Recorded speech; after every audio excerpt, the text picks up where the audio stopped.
If I am his uncle, I am your great grandfather. இந்த ஜெபத்தை நடத்தின அண்ணன் சொன்னார்கள், என்னை அங்கிள் என்று சொன்னார்கள். ஒருவேளை அவர்களுக்கு நான் அங்கிளா இருந்தால் உங்களுடைய கொள்ளு தாத்தாவை நான் இருப்பேன். Now, what I want to do now briefly is to integrate our 4 topics. இப்பொழுது நான் சுருக்கமாக நான் சொல்ல விரும்புகிறது என்னவென்று சொன்னால், நம்முடைய 4 தலைப்புகளையும் நான் ஒன்றுக்கொன்று இணைத்து நான் சுருக்கமாக சொல்ல விரும்புகிறேன். Please turn to 1 John chapter 1 verse 3. 1 யோவான் 1வது அதிகாரம் 3ஆம் வசனத்துக்கு திருப்பிக் கொள்வோம். And I want you to take this verse with you when you return home tomorrow. இந்த வசனத்தை நீங்கள் வீட்டுக்கு நாளைக்கு செல்லும் பொழுது உங்களோடு கூட எடுத்து செல்ல வேண்டும் என்று நான் விரும்புகிறேன். It is a very profound statement. அது மிக ஆழமான ஒரு வசனம். And here John says, we have written this letter to you so that you may share a common life with us, and we share a common life with the Father and with his Son Jesus Christ. யோவான் இந்த நிருபத்தை எழுதினுடைய ஒரு காரணமாக சொல்கிறார், நாம் அனைவரும் பொதுவான ஒரு வாழ்க்கையை நாம் பகிர்ந்து கொள்கிறோம். அது மாத்திரமல்ல, நம்முடைய வாழ்க்கை பிதாவாகிய தேவனோடும் குமாரனாகிய இயேசு கிறிஸ்துவோடும் பகிர்ந்து கொள்ளப்பட்ட ஒரு வாழ்க்கையாக இருக்கிறது என்று சொல்கிறார். Knowing God was the first topic for the first day.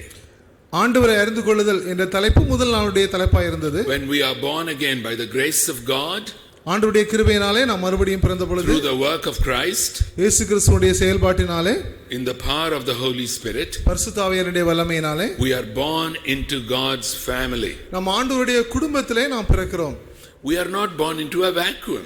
நாம் வெற்றிடத்திலே நாம் பிறப்பதில்லை. We are born into a family. ஆண்டவருடைய குடும்பத்திலே நாம் பிறக்கிறோம். And that is why what we saw yesterday, serving one another, is the next step. ஆகவேதான் நேற்றுக்கு நாம் பார்த்த தலைப்பு ஒருவருக்கொருவர் பணிவிடை செய்வது என்பது அதனுடைய அடுத்த தொடராக இருக்கிறது.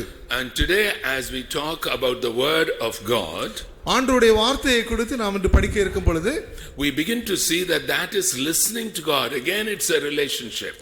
இப்போ அது ஆண்டவருடைய வார்த்தைக்கு கவனம் கொடுப்பது, அதுவும் ஆண்டவரோடு உள்ள தொடர்பை சார்ந்தது.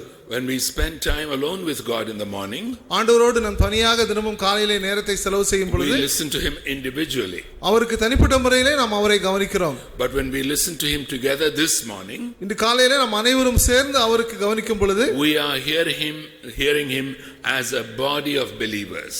ஆண்டவருடைய சரீரத்தின் அங்கமாக அல்லது சரீரமாக அவருடைய வார்த்தையை நாம் கவனிக்கிறோம். Tomorrow when we look at the mission of God, நாளைக்கு நாம் ஆண்டவருடைய ஊழியத்தை குறித்து நாம் பார்க்கும் பொழுது, we are actually talking about this relationship overflowing into the whole world. இப்படிப்பட்ட ஒரு உறவு நாளைக்கு பொங்கி வழிந்து உலகம் முழுவதும் பறந்து செல்வதை குறித்து பார்க்க இருக்கிறோம். It results in evangelism. அது நற்செய்தி பணி. It is seen in your workplace. அது நீங்கள் பணி செய்யும் இடத்திலே அது காணப்படும். It is seen in your homes. உங்களுடைய குடும்பத்திலே காணப்படும். In your neighborhoods. உங்களுடைய அயலகத்திலே அது காணப்படும். In the whole of creation. ஆண்டவருடைய எல்லா படைப்போடும் இது சேர்ந்து காணப்படும். That's what we will see tomorrow. நாளைக்கு அதை நாம் பார்க்க இருக்கிறோம். Tomorrow we would be looking at page 53 as well as 55, 56. நாளைக்கு 53 இலிருந்து 56வது பக்கம் வரை உள்ள பாடங்களை நாளைக்கு நாம் படிக்க இருக்கிறோம். But today we look at page 54. இன்றைக்கு 54வது பக்கத்தை நாம் பார்க்க இருக்கிறோம். Now I was looking at one of the Tamil songs. நான் பாடல் புத்தகத்திலே ஒரு தமிழ் பாடலை பார்த்தேன். Facebook WhatsApp in column idu. I don't know who composed it. யார் Facebook WhatsApp in column இது என்ற ஒரு பாடலை பார்த்தேன். அதை யார் எழுதினார் எனக்கு தெரியவில்லை. Are these things good or bad? இவைகள் நல்லதா அல்லது கெட்டதா? You know, some of us old people say these are very bad things. We didn't have them in our young days. வயதானவர்கள் சொல்வார்கள் இதெல்லாம் தேவையில்லை, மோசமான காரியங்கள் என்று. Younger people will say without these things we can't even live. வாலிபர்கள் இளைஞர்கள் சொல்வார்கள் இவையெல்லாம் நாங்கள் வாழ முடியாது என்று. But you will find that all that we discover through science and technology will always be a mixture. நாம் தொழில்நுட்ப மூலமாக நாம் கண்டுபிடிக்கிற காரியங்கள் இது ரெண்டும் கலந்தவைகளாக தான் இருக்கிறது. Now yesterday afternoon in my session with graduates, நேற்றைக்கு பட்டதாரிகளோடு மத்தியானம் இருந்த ஒரு செஷன்ல there was a question. ஒரு கேள்வி இருந்தது. Hasn't technology caused only destruction? இப்படிப்பட்ட தொழில்நுட்ப அறிவினாலே உருவாகிற காரியங்கள் அழிவை தான் உண்டாக்குகின்றனவா? இந்த ஒரு கேள்வி. I said not necessarily. அப்படி தேவையில்லை என்று நான் சொன்னேன். Every forward step in knowledge, அறிவிலே நாம் ஒரு படி முன்னால் செல்லும் பொழுது will present you with a choice. நமக்கு ரெண்டு விதமான சாய்ஸஸ் கொடுக்கப்படுகிறது. Whether to use that knowledge for good or for ill. நாம் அறிவிலே கண்டுபிடிக்கிற காரியங்கள் நன்மைக்காகவா அல்ல தீமைக்காகவா பயன்படுத்த போகிறோம் I என்று. want to tell you, evangelical students, evangelical graduates, you should be able to speak clearly that we will use our knowledge only for good. நற்செய்தி பட்டதாரிகளும் நற்செய்தி மாணவர்களும் நாம் இப்படிப்பட்ட அறிவினுடைய வளர்ச்சி நன்மையான காரியத்துக்கு தான் நாம் பயன்படுத்த வேண்டும் என்பதிலே மிக தெளிவாக நாம் பேசுவதற்கு தயாராக இருக்க வேண்டும். That is part of our testimony for Jesus Christ. அது ஆண்டவராகிய இயேசு கிறிஸ்துவுக்கு நாம் சாட்சி கொடுப்பதனுடைய ஒரு பகுதியாகும். That is the third aim of the UESI. நம்முடைய யுஎஸ்ஐனுடைய மூன்றாவது நோக்கம் அது. And that is why when you do your studies, your research, your work, please keep that at the back of your mind. நீங்கள் படிக்கும் பொழுதும் நீங்கள் ரிசர்ச் செய்யும் பொழுதும் இந்த காரியத்தை உங்களுடைய மனதினை பின்னணியில் வைத்து நீங்கள் அந்த காரியத்தை செய்ய வேண்டும். Now I'll tell you why I started with Facebook and WhatsApp.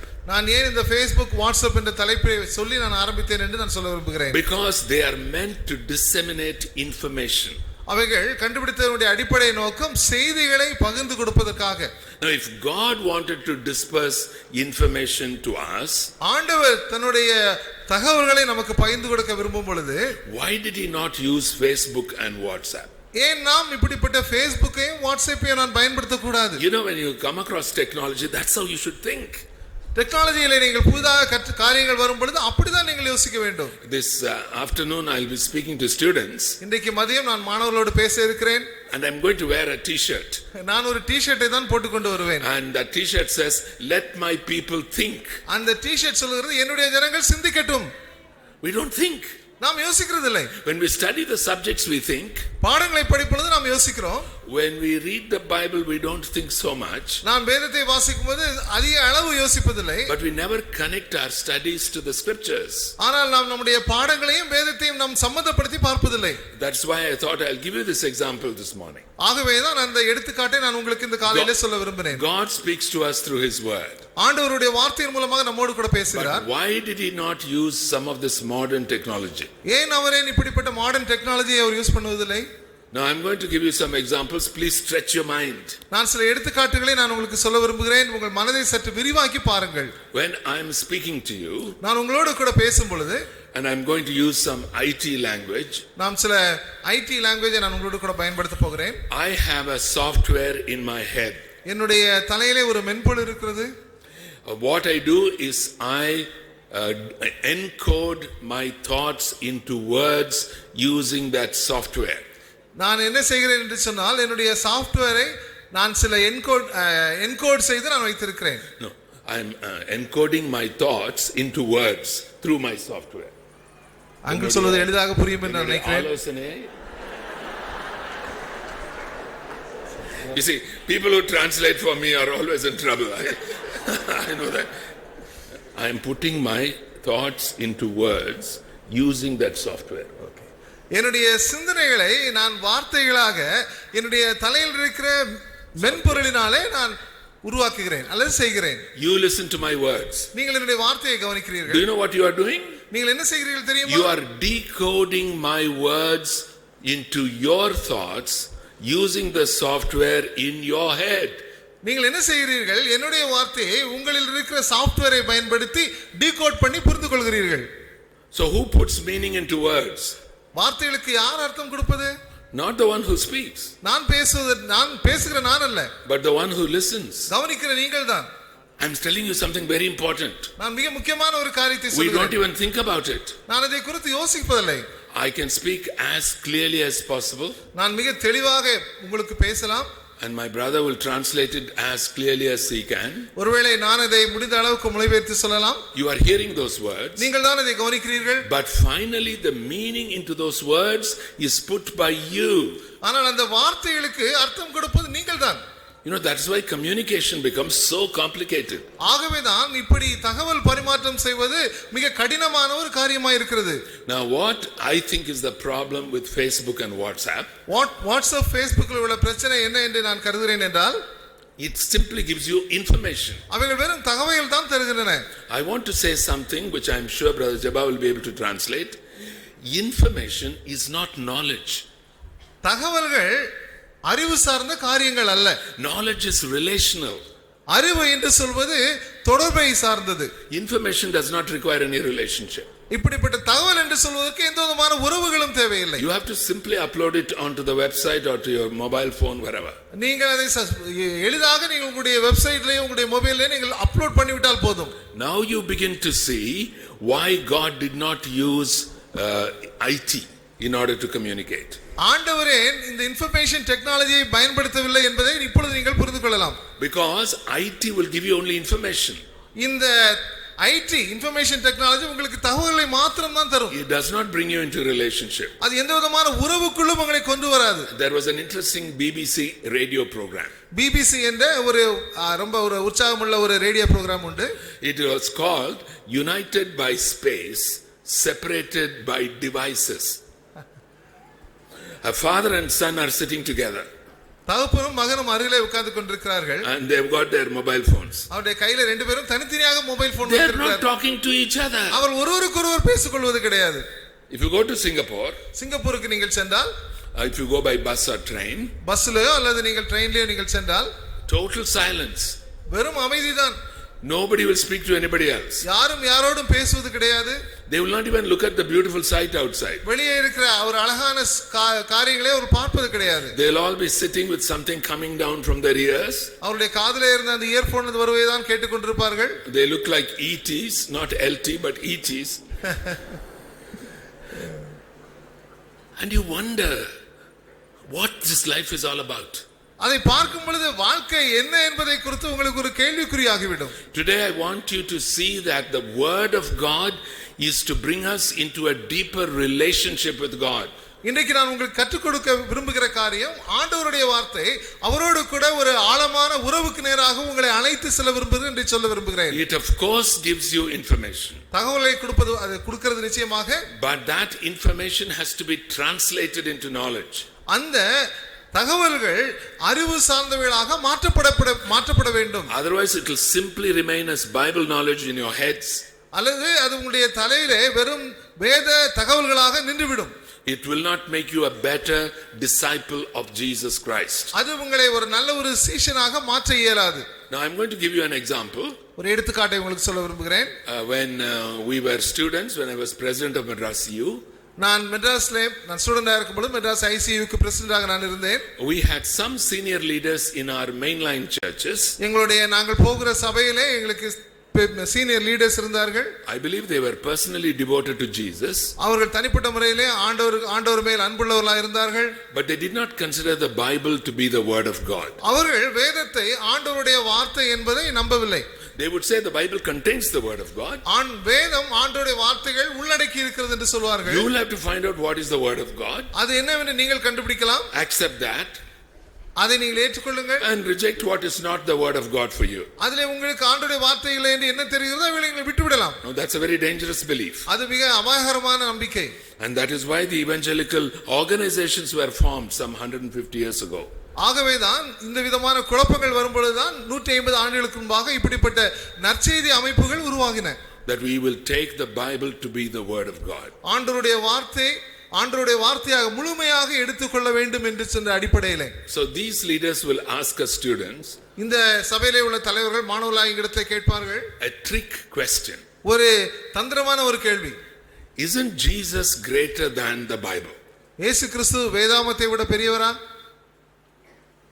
You know, it's a question like, have you stopped beating your wife? உங்கள் மனைவியை அடிப்பதை நிறுத்தி விட்டீர்களா என்ற ஒரு கேள்வியை போல்பட்டது. If you say yes, ஆம் என்று சொன்னால், that means you were once beating her. ஆம் என்று சொன்னால் நீங்கள் ஏற்கனவே அடித்துக் கொண்டிருந்தீர்கள் என்று அர்த்தம். If you say no, இல்லை என்று சொன்னால் you are still beating her.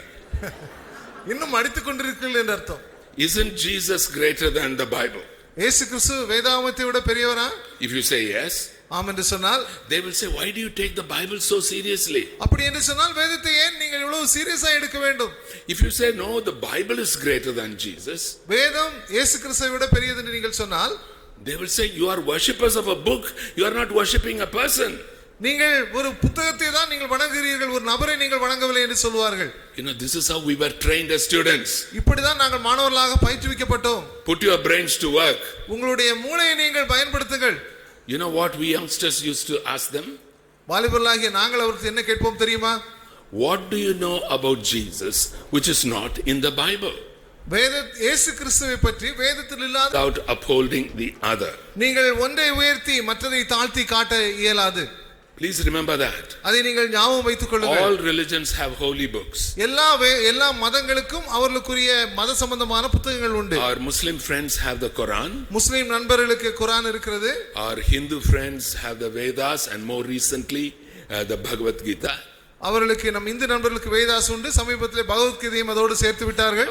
We may not have many Buddhist friends in India. Buddhists believe in what is called the three baskets, three sets of teachings of the Buddha. புத்த நண்பர்களுக்கு புத்தருடைய 3 teaching அடங்கிய பாஸ்கெட்டை அவர்கள் வைத்திருக்கிறார்கள். But only in the Christian faith we have a book and a person who are both called the Word of God. ஆனால் நம்முடைய கிறிஸ்தவத்தில் மாத்திரம் நமக்கு ஒரு புத்தகம் உண்டு, நமக்கு ஒரு ஆண்டவரும் உண்டு. இரண்டுக்கும் ஒரே அவருடைய பெயர் வார்த்தை என்று சொல்வதாகும். And what I am going to share with you this morning இந்த காலையில் நான் உங்களோடு கூட பகிர்ந்து கொள்ள இருக்கிற காரியம் is, when you are reading this book, are you meeting with the person? இன்றைக்கு நான் சொல்ல விரும்புகிற காரியம், இந்த வேதத்தை நீங்கள் படிக்கும் பொழுது இந்த வேதத்தின் பின்னணியில் இருக்கிற ஆண்டவரை உங்களால் தொடர்பு கொள்ள இயலுகிறதா? And that is exactly what I am trusting God the Holy Spirit to help us do that. நான் நம்புகிற காரியம், ஆண்டவராகிய பரிசுத்த ஆவியானவர் அந்த காரியத்தை நமக்கு செய்வதற்கு ஆயத்தமுள்ளவராய் இருக்கிறார். நாம் அதற்கு ஆயத்தமுள்ளவராய் இருக்கிறோமா? Jesus was conceived in the womb of the Virgin Mary through the Holy Spirit. இயேசு கிறிஸ்து பரிசுத்த ஆவியானவராலே மரியாளுடைய வயிற்றிலே அவர் கருவிக்கப்பட்டார். And that is why the child that is born of her, Jesus, ஆகவேதான் அவருக்கு பிறந்த குழந்தை இயேசு கிறிஸ்துவானவர் is both divine and human. Our தேவனானவர், our மனிதனுமானவர். And in the same way, it is the Holy Spirit who inspired the writers of the Bible. அதே போலவே பரிசுத்த ஆவியானவரும் ஆண்டவருடைய வார்த்தை எழுதின நபர்களை அவர் ஏவினார். And they wrote in their own language. தேவனால் ஏற்படுத்தப்பட்டது, அதே நேரத்திலே நமக்கும் அவைகள் சம்பந்தப்பட்டது. Some years ago, when we were still in India with Ravi Zacharias Ministries, சில வருடங்களுக்கு முன்பாக நான் ஊழியம் செய்த ரவி சக்கரியாஸ் ஊழியத்தில் இருந்த பொழுது, we used to meet regularly in Mumbai. நாங்கள் மும்பையிலே நாங்கள் ரெகுலராக நாங்கள் ஒரு சந்திப்போம். Every 2 or 3 months we had an open forum. 2-3 மாதங்களுக்கு ஒரு தடவை நாங்கள் இப்படி ஓபன் ஃபோரம் என்று சொல்லி வெளியாக கேள்விகள் கேட்பதற்கு வாய்ப்புகள் கொடுக்கிறோம். We will get a number of Hindus and Muslims. Hindu நண்பர்களும் முஸ்லிம் நண்பர்களும் அதுக்கு வருவார்கள். And these Muslim friends were from the Islamic Research Foundation, of which Dr. Zakir Naik is the head. Zakir Naik என்பவரை தலைமையாக கொண்ட முஸ்லிம் ரிசர்ச் என்ற ஃபவுண்டேஷனுடைய அமைப்பிலிருந்து अनेகர் வருவார்கள். And during the Q&A, கேள்வி பதில் நேரத்தின் பொழுது one of the Muslims said, ஒரு முஸ்லிம் நண்பர் சொன்னார், how can Jesus be both God and man? இயேசு கிறிஸ்து எப்படி ஒரு கடவுளாகவும் மனிதனாகவும் ஒரே நேரத்தில் இருக்க முடியும் என்று கேட்டார். I gave him a simple example. அவருக்கு ஒரு எளிமையான ஒரு எடுத்துக்காட்டை கூறினேன். It is something like the software example I gave you before. நான் ஏற்கனவே சொன்னது போல அந்த மென்பொருள் உதாரணம். I said, when God speaks to human beings, தேவன் மனிதர்களோடு பேசும் பொழுது, the medium of communication அவர் தகவல் தொடர்பு சாதனம் should be both divine and human. அது ஒரு தேவனாகவும் இருக்க வேண்டும், மனிதனாகவும் இருக்க வேண்டும். Because if it is not divine, அது தேவன் சம்பந்தப்பட்டதாக இல்லை you என்றால் are not hearing God. நாம் தேவனை கேட்பதில்லை. If it is not human, மனிதனாக இல்லை என்று சொன்னால் you will not be able to understand it. நம்மை அதால் புரிந்து கொள்ள முடியாது. I want to tell you, my dear brothers and sisters, அருமையான ஆண்டவருடைய பிள்ளைகளே, it is a great இஸ்லாமிய நடுவிலே நீங்கள் வளரும் பொழுது you understand more about the beauty of the Christian faith. கிறிஸ்தவ விசுவாசத்தினுடைய அழகினை நீங்கள் இன்னும் அதிகமாக நீங்கள் உணர்ந்து கொள்ள முடியும். I made this statement even outside this country. நாம் இந்த காரியத்தை நான் இந்தியாவுக்கு வெளியேயும் நான் சொல்லி இருக்கிறேன். I'll give you an example. நான் ஒரு எடுத்துக்காட்டை சொல்ல விரும்புகிறேன். What do the Muslims believe about the Quran? குர்ஆனை குறித்து முஸ்லிம் நண்பர்கள் என்ன நம்புகிறார்கள்? They say that it is entirely divine. அவைகள் முழுமையாக கடவுளால் உருவாக்கப்பட்டவை. There is nothing human in it. அதிலே மனிதனால் எந்த காரியம் கிடையாது. Allah dictated the Quran and the Prophet Muhammad simply wrote it down. அல்லாஹ் வார்த்தைகளை சொல்ல சொல்ல முகமது அதை எழுதினார் என்று நம்புகிறார்கள். Entirely divine, nothing human. எல்லாம் கடவுளால் சொல்லப்பட்டவை, மனிதனால் எந்த காரியமும் அதிலே கிடையாது. You talk to your knowledgeable Hindu friends. ஒரு நன்றாக படித்த ஒரு இந்து நண்பரிடத்தில் பேசினேன். I want to tell you something which is not in my main point. என்னுடைய புத்தகத்தில் இல்லாத ஒரு காரியமாக இருக்கலாம் இது. When I was witnessing to Christ among my colleagues, என்னுடைய கூட வேலை செய்த நண்பர்களோடு say that the Vedas are human impressions of the divine. Human impressions. மனிதர்களால் கடவுளை குறித்து எழுதப்பட்டவைகள் வேதங்கள் என்று அவர்கள் சொல்லுகிறார்கள். They would not say that it is the word of God. No Hindu will say that. எந்த இந்துவும் அது ஆண்டவருடைய வார்த்தை என்று சொல்ல மாட்டார்கள். So you have these two opposites. ரெண்டு துருவங்கள். Only divine, nothing human. முஸ்லிம்கள் சொல்லுகிறார்கள் அது ஃபுல்லா கடவுளா கொடுத்தது, அதில் மனிதனுடைய ஈடுபாடே கிடையாது. Only human, nothing divine. இந்துக்கள் சொல்ற கிரீக் என்ற இரண்டு பெரிய மூல பாஷைகளில் எழுதப்பட்டது. One minor language, Aramaic. Aramaic என்ற ஒரு மைனர் லாங்குவேஜோடு சேர்த்து. This is amazing. இது ஒரு மிக அழகான ஒரு காரியம். There is no book like this. இது போல ஒரு புத்தகம் கிடையாது. I do want you to commit yourself to reading the Bible. இந்த வேதத்தை நீங்கள் படிக்க வேண்டும் என்று ஆழமாக அர்ப்பணிக்க வேண்டும் என்று நான் கேட்டுக்கொள்கிறேன். Now I'm going to read what we have given on page 54. 54ஆம் பக்கத்திலே கொடுக்கப்பட்டிருக்கிறதை நான் படிக்க விரும்புகிறேன். Out of the 7 pledges we took at the Diamond Jubilee Conference. Diamond Jubilee Conference-லே நாம் எடுத்துக்கொண்ட 7 உறுதிமொழிகளிலே this is the 4th pledge. இது 4வது உறுதிமொழி. And I'm going to read it slowly and I'll ask my brother to translate it in sections. That we, UESI family, we will vouch for the utter reliability of the 66 books of the Bible for the entire period of our future existence as UESI, and will sincerely make efforts to study the entire scripture in order to capture God's big picture for humankind, honestly engaging the scripture for all walks of life, so that our lives will be transformed and be made part of His story. தமிழிலே நான் சொல்லுகிறேன். வேதத்திலே இருக்கிற 66 புத்தகங்களையும் நாங்கள் ஆண்டவருடைய வார்த்தை என்று முழுமையாக நம்பி எங்களுக்கு இருக்கும் எஞ்சிய நாட்களிலே நாங்கள் அதை முற்றிலுமாக நாங்கள் படிப்போம். ஆண்டவர் மனித குலத்திற்கு வைத்திருக்கிற ஒரு பெரிய ஒரு தரிசனத்தை நாங்கள் அதன் மூலமாக கற்றுக்கொண்டு வேதத்தை எங்களுடைய வாழ்க்கையினுடைய எல்லா பகுதிகளிலும் நாங்கள் பயன்படுத்தி அதன் மூலமாக எங்கள் வாழ்க்கையை மாறுவதன் மூலமாக ஆண்டவருடைய ஒரு பெரிய ஒரு சரித்திரத்திலே நாங்களும் ஒரு அங்கம் ஆவோம். When I started with 1 John 1 verse 3, 1 யோவான் 1ஆம் அதிகாரம் 3ஆம் வசனத்தை நான் ஆரம்பித்த பொழுது we said that our lives have become part of the life of God. நான் சொன்னேன் நம்முடைய வாழ்க்கை ஆண்டவருடைய வாழ்க்கையினுடைய ஒரு அங்கமாக இருக்கிறது என்று சொன்னேன். We don't become gods. நாம் ஆண்டவரை கடவுளாகி விடுவதில்லை. Please do not misunderstand me. நீங்கள் என்னை சரியாக தவறாக நீங்கள் புரிந்து கொள்ள கூடாது. That is one Indian philosophy. அது இந்திய தத்துவம். அது like all the drops of water merge with the ocean, you merge with the divine. இந்திய தத்துவம் என்ன சொல்லுகிறது? எல்லா நீர் துளிகளும் கடலோடு சங்கமம் ஆவது போல நாம் கடவுளோடு சங்கமம் ஆகிறோம் என்று சொல்லுகிறது. சரியல்ல அது. No, we retain our identity. நாம் நம்முடைய தனித்தன்மையை இழந்து விடுவது கிடையாது. But our story has become part of God's big story. நம்முடைய வாழ்க்கை ஆண்டவருடைய சரித்திரத்தோடு இணைந்து விடுகிறது. Now when we read the Bible, ஆண்டவருடைய வசனத்தை நாம் வாசிக்கும் பொழுது as it begins with creation, ஆண்டவருடைய வார்த்தை சிருஷ்டிப்பிலே ஆரம்பிக்கிறது. Genesis 1 and 2, ஆதியாகமம் 1ஆம் அதிகாரம் 2ஆம் வசனம், and concludes with a new creation, புதிய ஒரு படைப்பிலே முடிகிறது. Revelation 21 and 22, வெளிப்படுத்தல் 21 22, we first see the big picture, ஆண்டவருடைய முழுமையான சரித்திரத்தை நாம் அங்கே பார்க்கிறோம். into which we see the small pictures, அவைகளுக்குள்ளாக நாம் சிறு சிறு காரியங்களை நாம் பார்க்கிறோம். how human beings rebel against God, எப்படி மனிதன் தேவனுக்கு எதிராக அவன் செயல்பட்டான், And how God chooses a man called Abraham. ஆண்டவர் எப்படி ஆபிரகாம் என்ற நபரை ஆண்டவர் தெரிந்து கொண்டார்? Through him a nation called Israel. அவன் மூலமாக இஸ்ரவேல் என்ற ஒரு நாட்டை ஆண்டவர் படைத்தார். In that nation a king called David. David என்ற ராஜாவை அங்கே உருவாக்கினார். And as one of his descendants he sends his own son Jesus Christ. அவருடைய வம்சாவளியிலே அவருடைய ஒரே குமாரனாகிய இயேசு கிறிஸ்துவை ஆண்டவர் அனுப்பினார். Jesus becomes part of the human story. இயேசு கிறிஸ்து இந்த பெரிய சரித்திரத்திலே ஒரு மனித அங்கமாகிறார். I'm very happy that Jeba is translating story as Sarithram, because தமிழ்ல வந்து கதைன்னு சொன்னா it's always mythology. இங்கிலீஷ்ல வந்து அப்படி இல்ல. Story means narrative. So Sarithram is the best translation. Well done. You know, I wanted to say, just like God becomes part of our story, we become part of his story. ஆண்டவர் நம்முடைய சரித்திரத்திலே அங்கமானது போல நாமும் ஆண்டவருடைய சரித்திரத்திலே நாம் அங்கமாகிறோம். You know, in our USA circles we do inductive Bible study. நம்முடைய USA சர்க்கிளிலே நாம் வேதத்திலே இந்த இண்டக்டிவ் பைபிள் ஸ்டடி என்பதை நாம் செய்கிறோம். Oh, that is very beautiful. அது மிக மிக நல்லது. But inductive Bible study stops with application.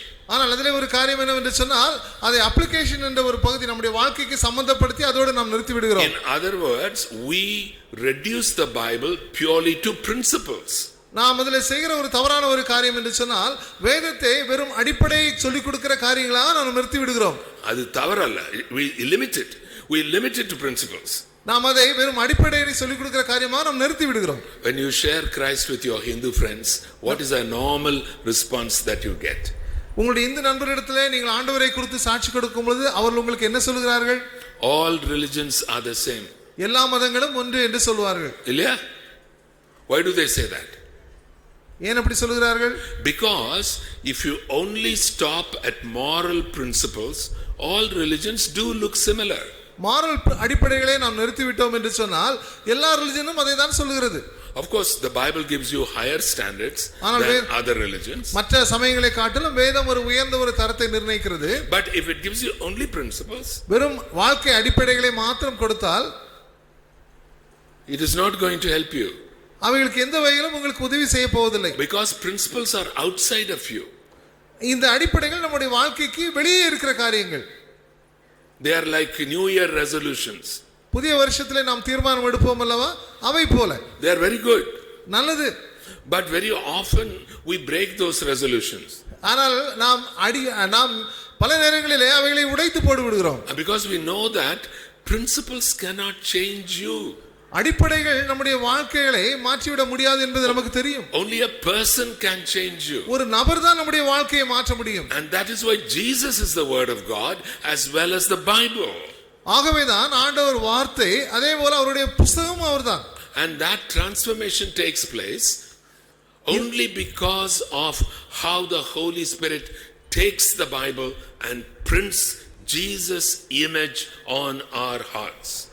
பரிசுத்த ஆவியானவர் வேதத்தை எடுத்து ஆண்டவருடைய காரியத்தை நம்முடைய இதயத்திலே பதிப்பதனால் மாத்திரம்தான் இப்படிப்பட்ட வாழ்க்கை மாற்றத்தை நம்மால் உணர முடிகிறது. That is how we are transformed to be more and more like Jesus Christ. இப்படித்தான் நாம் ஆண்டவராகிய இயேசு கிறிஸ்துவை போல மீண்டும் மீண்டும் மறுரூபப்படுகிறோம். Principles have another danger. இந்த அடிப்படைகள் இன்னொரு ஆபத்து உண்டு. Principles make you self-righteous. அவை உங்களை சுயநீதி உள்ளவர்களாக மாற்றிவிடும். One of the English news channels and the anchor Arnav Goswami is a good example. Arnav Goswami என்ற இங்கிலீஷ் ரைட்டர், அதற்கு ஒரு English Times Now TV our anchor. Okay. Times Now TV யினுடைய anchor அதற்கு Arnav Goswami, அதற்கு ஒரு எடுத்துக்காட்டு. Even if you don't follow, just switch it on sometime. You listen to Arnav Goswami for 1 minute. அவரை நீங்க TV on பண்ணி வைத்து ஒருவேளை புரியாவிட்டால் கூட பரவாயில்லை, ஒரு நிமிஷம் அவரை கேளுங்கள். You know what you will discover? என்னதை நீங்கள் கண்டுபிடிக்க முடியும் தெரியுமா? Arnav Goswami is the only righteous man in India and everybody else is a crook. இந்த Arnav Goswami என்று சொன்ன ஒரே நபர் தான் இந்தியாவிலே ஒரு நல்ல ஒரு சரியான மனிதன், மற்றவர்கள் எல்லாம் க்ரூக்ஸ் என்று அவர் சொல்லிவிடுவார். If you only believe in principles, that's what you will become. நீங்கள் வெறும் அடிப்படையை மாத்திரம் நம்பி என்று சொன்னால் அவரை போல தான் மாறி விடுவீர்கள். You will not be attractive. நீங்கள் மற்றவர்களுக்கு ஒரு விருப்பமுள்ளவர்களாக மாற முடியாது. You will be repulsive. மற்றவர்கள் உங்களை வெறுக்க ஆரம்பிப்பார்கள். You know, we Christian believers think that self-righteousness is not acceptable to God. நமக்கு தெரியும் சுயநீதி ஆண்டவர் ஒத்துக்கொள்கிற ஒரு காரியம் அல்ல. Oh, that is very true. அது மிக உண்மை. But I want to tell you that self-righteousness is not acceptable even to your fellow human beings. உங்களுடைய நண்பர்களுக்கு கூட நீங்கள் சுயநீதி உள்ளவர்களாக இருப்பது அவங்களுக்கு பிடிக்காது. Real righteousness comes from inside. உண்மையான நீதி உள்ளே இருந்து வருகிற ஒரு காரியம். You do not have to paste it on your foreheads. அதை உங்கள் நெற்றியிலே நீங்கள் எழுதி வைத்துக் கொள்ள தேவையில்லை. And that is the transformation God is wanting to do in our lives through his word. ஆண்டவருடைய வார்த்தையின் மூலமாக இந்த காரியத்தை தான் ஆண்டவர் நமக்கு உள்ளே செய்ய விரும்புகிறார். You know, yesterday I persecuted you for 2 hours. Today I want to finish soon. நேற்றுக்கு 2 மணி நேரம் நான் உங்களை கஷ்டப்படுத்தி விட்டேன். இன்றைக்கு சீக்கிரமாக முடிக்க விரும்புகிறேன். Persecutedனா கஷ்டப்படுத்துறதா? It's worse than that. Now telling in a milder way. Okay, turn to 2 Corinthians chapter 3. 2 கொரிந்தியர் 3ஆம் அதிகாரத்துக்கு திருப்பிக் கொள்ளுங்கள். And I'm going to now limit my study to this chapter. இந்த 3ஆம் அதிகாரத்தோடு நான் என்னுடைய வேத பாடத்தை நான் நிறுத்திக் கொள்ள விரும்புகிறேன். But I want our brother to read from verses 12 to the end of the chapter. 2 கொரிந்தியர் 3ஆவது அதிகாரம் 12ஆம் வசனத்திலிருந்து அதிகாரம் முடிய. 2 Corinthians 3 from verse 12. நாங்கள் இப்படிப்பட்ட நம்பிக்கையை உடையவர்களால் ஆனதால் மிகவும் தாராளமாய் பேசுகிறோம். மேலும் ஒளிந்து போவதன் முடிவை இஸ்ரவேல் புத்திரர் நோக்கி பாராதபடிக்கு மோசே தன் முகத்தின் மேல் முக்காடு போட்டுக்கொண்டது போல நாங்கள் போடுகிறதில்லை. அவர்களுடைய மனது கடினப்பட்டது. இந்நாள் வரைக்கும் பழைய ஏற்பாடு வாசிக்கப்படுகையில் அந்த முக்காடு நீக்காமல் இருக்கிறது. அது கிறிஸ்துவினாலே நீக்கப்படுகிறது. மோசேயின் ஆகமங்கள் வாசிக்கப்படும் போது இந்நாள் வரைக்கும் முக்காடு அவர்கள் இருதயத்தின் மேல் இருக்கிறதே. அவர்கள் கர்த்தரிடத்தில் மனம் திரும்பும் போது அந்த முக்காடு எடுபட்டு போம். கர்த்தரே ஆவியானவர். கர்த்தருடைய ஆவி எங்கேயோ அங்கே விடுதலை உண்டு. நாம் எல்லாரும் திறந்த முகமாய் கர்த்தருடைய மகிமையை கண்ணாடியிலே காண்கிறது போல கண்டு ஆவியானவராய் இருக்கிற கர்த்தரால் அந்த சாயலுக்கு தானே மகிமையின் மேல் மகிமை அடைந்து மறுரூபப்படுகிறோம். The last verse of this section, இந்த பகுதியினுடைய கடைசி பகுதி வசனம், we are being transformed. நாம் மறுரூபப்படுகிறோம். How? எப்படி? Because through the scripture we come face to face with Jesus Christ. வேதாகமத்தின் ஆண்டவருடைய வார்த்தையின் மூலமாக இயேசு கிறிஸ்துவை நாம் முகமுகமாக சந்திக்கிறோம். It need not be a spectacular experience. அது பெரிய ஒரு வித்தியாசமான ஒரு அனுபவமாக இருக்க தேவையில்லை. But it is a true experience. ஆனால் அது உண்மையான ஒரு அனுபவம். It's a life transforming experience. வாழ்க்கையை மாற்றுகிற ஒரு அனுபவம். Now I want to say something about this letter of Paul. இந்த பவுல் எழுதின 2 கொரிந்தியர் நிருபத்தை குறித்து சில காரியத்தை சொல்ல விரும்புகிறேன். This whole letter, 13 chapters, they are meant to defend his ministry. இந்த 13 அதிகாரங்களும் பவுல் தன்னுடைய ஊழியத்தை குறித்து அதை பாதுகாப்பதற்காக அவர் சொல்லுகிறார். ஊழியத்தை அவர் சப்போர்ட் பண்ணுவதற்காக. And he defends his ministry in different ways. அவருடைய ஊழியத்தை பல வழிகளிலே அவர் டிஃபெண்ட் பண்ணுகிறார். Now let's look at the first 3 verses of this chapter. இந்த அதிகாரத்தினுடைய முதல் 3 வசனங்களை பார்க்கலாம். He is writing to the Corinthians. கொரிந்து சபையிற்கு அவர் எழுதும் பொழுது, and listen to this very carefully. இதை மிக கவனமாக நீங்கள் பாருங்கள். 3ஆம் அதிகாரம் 1 முதல் 3 வரை. எங்களை நாங்களே மறுபடியும் மெச்சிக்கொள்ள தொடங்குகிறோமோ அல்லது சிலருக்கு வேண்டி இருக்கிறது போல உங்களுக்கும் உபசார நிருபங்களை அனுப்பவும் உங்களிடத்தில் உபசார நிருபங்களை பெற்றுக்கொள்ளவும் எங்களுக்கு வேண்டியதோ எங்கள் இருதயங்களில் எழுதப்பட்டும் சகல மனுஷராலும் அறிந்து வாசிக்கப்பட்டும் இருக்கிற எங்கள் நிருபம் நீங்கள் தானே. ஏனெனில் நீங்கள் எங்கள் ஊழியத்தினால் உண்டாகிய கிறிஸ்துவின் நிருபமாயிருக்கிறது என்று வெளியரங்கமாயிருக்கிறது. அது மயிலால் அல்ல, ஜீவனுள்ள தேவனுடைய ஆவியினாலும் கற்பலகைகளினால் அல்ல, இருதயங்களாகிய சதையான பலகைகளிலேயும் எழுதப்பட்டிருக்கிறது. He starts at a very simple level. ஒரு சாதாரண ஒரு எளிமையான நிலையிலே ஆரம்பிக்கிறார். Do we need certificates from you or to you? உங்களிடத்திலிருந்து எங்களுக்கு சர்டிபிகேட்ஸ் வேண்டுமா என்று கேட்கிறார். Certificates are written with ink on paper. இப்படிப்பட்ட சான்றிதழ்கள் இங்கினாலே பேப்பர்ல எழுதப்பட்டிருக்கிறது. But Paul says you are our certificate. நீங்கள் தான் எங்களுடைய சான்றிதழ்கள் என்று சொல்லுகிறார்.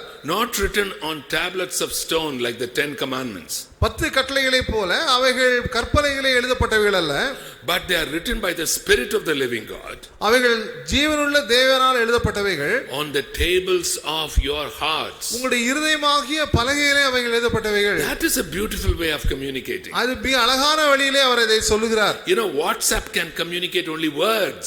வாட்ஸ்அப் வெறும் வார்த்தைகளை மாத்திரம் தான் சொல்ல முடியும். These are people. இவைகள் நாமானால் மனிதர்கள். People cannot be transmitted by WhatsApp. மனிதர்களை நாம் வாட்ஸ்அப் மூலமாக அனுப்ப முடியாது. People are sometimes transmitted on Star Wars. You know that movie which has come now? Star வார் என்ற படம் இன்றைக்கு திரைப்படம் வந்திருக்கிறது. ஒருவேளை அதிலே அவர்கள் அனுப்பிவிடலாம். But people cannot be transmitted through a device. ஒரு கருவியின் மூலமாக மனிதர்களை அனுப்ப முடியாது. Begin to think like that. அப்படி நீங்கள் யோசிக்க ஆரம்பியுங்கள். And that's why he says, you are our letter. நீங்கள் தான் எங்களுடைய நிருபங்கள் என்று பவுல் அதனால் சொல்லுகிறார். You are the testimony to our ministry. நீங்கள் தான் எங்களுடைய ஊழியத்தினுடைய சாட்சிகள். I don't need any other certificate. எனக்கு வேற எந்த விதமான சான்றிதழ்களும் தேவையில்லை. Now we are talking about passing the baton. நான் நம்முடைய இப்படிப்பட்ட பேட்டனை நாம் பாஸ் பண்ணுவதை குறித்து பேசுகிறோம். We are talking about leaving the legacy. ஒரு பெரிய ஒரு சமுதாயத்தை நாம் உருவாக்கி விடுவதை குறித்து பேசுகிறோம். Yesterday one person sent a question to me. நேற்றுக்கு ஒரு நபர் எனக்கு ஒரு கேள்வியை கொடுத்து அனுப்பினார். What if a person is honest and competent in his work? ஒரு மனிதன் தன்னுடைய வேலையிலே உண்மையுள்ளவராய் இருந்தால், but if he does not lead anybody to Christ, ஆனால் யாரையும் அவர் இயேசு கிறிஸ்துவுக்கு உள்ளாக நடத்தாமல் போனால், how can he leave a legacy? அவர் எப்படி ஒரு சமுதாயத்தை அவர் உருவாக்கி விட்டு போக முடியும்? Very good question. அது ஒரு நல்ல ஒரு கேள்வி. The people whom we lead to Christ are in a sense our legacy. நாம் ஆண்டவருக்கு நேராக நடத்துகிற ஜனங்கள் நாம் விட்டு போகிற ஒரு நல்ல ஒரு legacy. But please remember that the people whom we disciple are also our legacy. நாம் சீஷத்துவமாக பயிற்றுவிக்கிறவர்களும் நான் ஒரு பின் சந்ததியை விட்டு செல்வதற்கு அடையாளமாகும். The people in whom we have invested our lives. யாருடைய வாழ்க்கையிலே நம்முடைய வாழ்க்கையை நாம் இன்வெஸ்ட் பண்ணி இருக்கிறோமோ அவைகள். And to me, as I look at many of you are new to me, some of you I have known for many years. உங்களிலே பலர் எனக்கு புதிதானவர்கள், சிலர் எனக்கு ரொம்ப வருஷமாக பழக்கமானவர்கள். And to be able to minister to 3 generations of students and graduates is not a small thing. It's a great privilege. 3 சந்ததியான ஜனங்களுக்கு ஊழியம் செய்வது சாதாரண ஒரு காரியம் அல்ல, அது ஒரு பெரிய ஒரு ஸ்லாக்கியம். And that's what Paul is saying. அதை தான் பவுல் சொல்கிறார். The way you have invested, that we have invested in you, you are our legacy.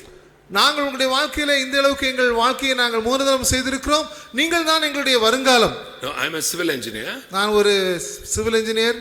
And as I went up in the ranking, நான் என்னுடைய பதவியிலே நான் உயர்ந்து சென்ற பொழுது, when we inaugurated a new building, ஒரு புதிய ஒரு கட்டடத்தை நாங்கள் திறந்து வைத்தோம். there will be a stone அதிலே ஒரு கல் இருந்தது, which will be unveiled by the minister. ஒரு அமைச்சர் அதை திறந்து வைத்தார். And normally the chief engineer's name will be there. ஒரு சீஃப் இன்ஜினியருடைய தலைமை பொறியாளருடைய பெயர் அதிலே இருக்கும். I prohibited all my officers from putting my name on any of those stones. எனக்கு கீழே பணி செய்த அலுவலரிடத்திலே என்னுடைய பெயர் எந்த இடத்திலும் வராதபடிக்கு நான் இருக்க வேண்டும் என்று சொல்லி இருந்தேன். Only in one building in northeast India somebody did it without my permission. எனக்கு என்னுடைய அனுமதி இல்லாமல் நார்த் ஈஸ்ட் இந்தியாவிலே ஒரே ஒருவர் அப்படி செய்து விட்டார். Do you know why I did that? ஏன் இதை செய்தேன் தெரியுமா? Because I know it is easy to build a building, it is difficult to build people. எனக்கு தெரியும் கட்டிடங்களை கட்டுவது எளிது, ஆனால் மனிதருடைய வாழ்க்கையை கட்டுவது கடினம். USA should not stop with a building. USA கட்டிடங்கள் கட்டுவதை நிறுத்திவிடக் கூடாது. USA has to build people. USA வாழ்க்கைகளை கட்ட வேண்டும். People are the best certificate. மனிதர்கள் தான் நமக்கு சிறந்த சான்றிதழ்கள். You know, buildings do not move from place to place. கட்டிடங்கள் ஒரு இடத்திலிருந்து இன்னொரு இடத்துக்கு போவது கிடையாது. If you go to Guwahati, கவுஹாத்திக்கு நீங்கள் I சென்றால் want you to see the head post office. அங்க உள்ள ஒரு பெரிய ஒரு தலைமை போஸ்ட் ஆபீஸ் நீங்கள் It is பார்க்கலாம். called Meghdut Bhavan. Meghdut Bhavan என்று அதனுடைய பெயர். From start to finish I did the building. அந்த கட்டடத்தை ஆரம்பத்திலிருந்து முடிவு வரை நான் செய்தேன். It's a beautiful building. மிக அழகான ஒரு கட்டடம். And it doesn't move from place to place. அது ஒரு இடத்திலிருந்து இன்னொரு இடத்துக்கு போவது கிடையாது. But the people in whom I have invested my life, என்னுடைய வாழ்க்கையை நான் மூலதனம் செய்த மனிதர்கள், they simply disappear. அவர்கள் அங்கிருந்து மறைந்து விடுவார்கள். They suddenly come up after 25 years. 25 வருடத்துக்கு வந்து, you know, we older people want to see something physical. வயதான நாம் சில பிசிக்கலாக நேரடியாக பார்க்கிற சில காரியங்களை பார்க்க விரும்புகிறோம். Yesterday I talked about how some of us hold on to positions.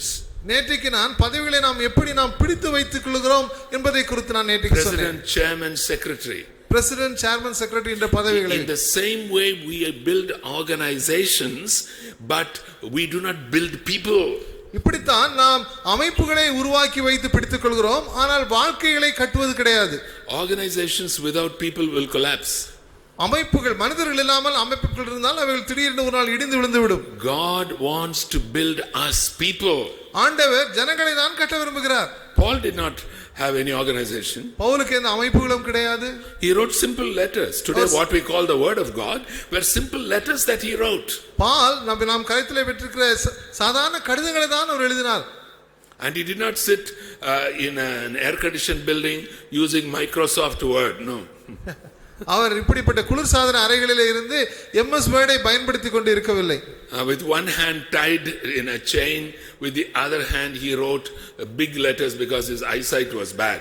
அவர் எப்படி எழுதினார்? அவருடைய கரம் ஒரு இடத்திலே ஒரு கரம் விலங்கிடப்பட்டிருந்தது, இன்னொரு கரத்தை வைத்து பெரிய எழுத்துக்களாக எழுதினார். ஏன் தெரியும் என்று சொன்னால் அவருடைய கண் பாதிக்கப்பட்டிருந்தது. But he invested in people.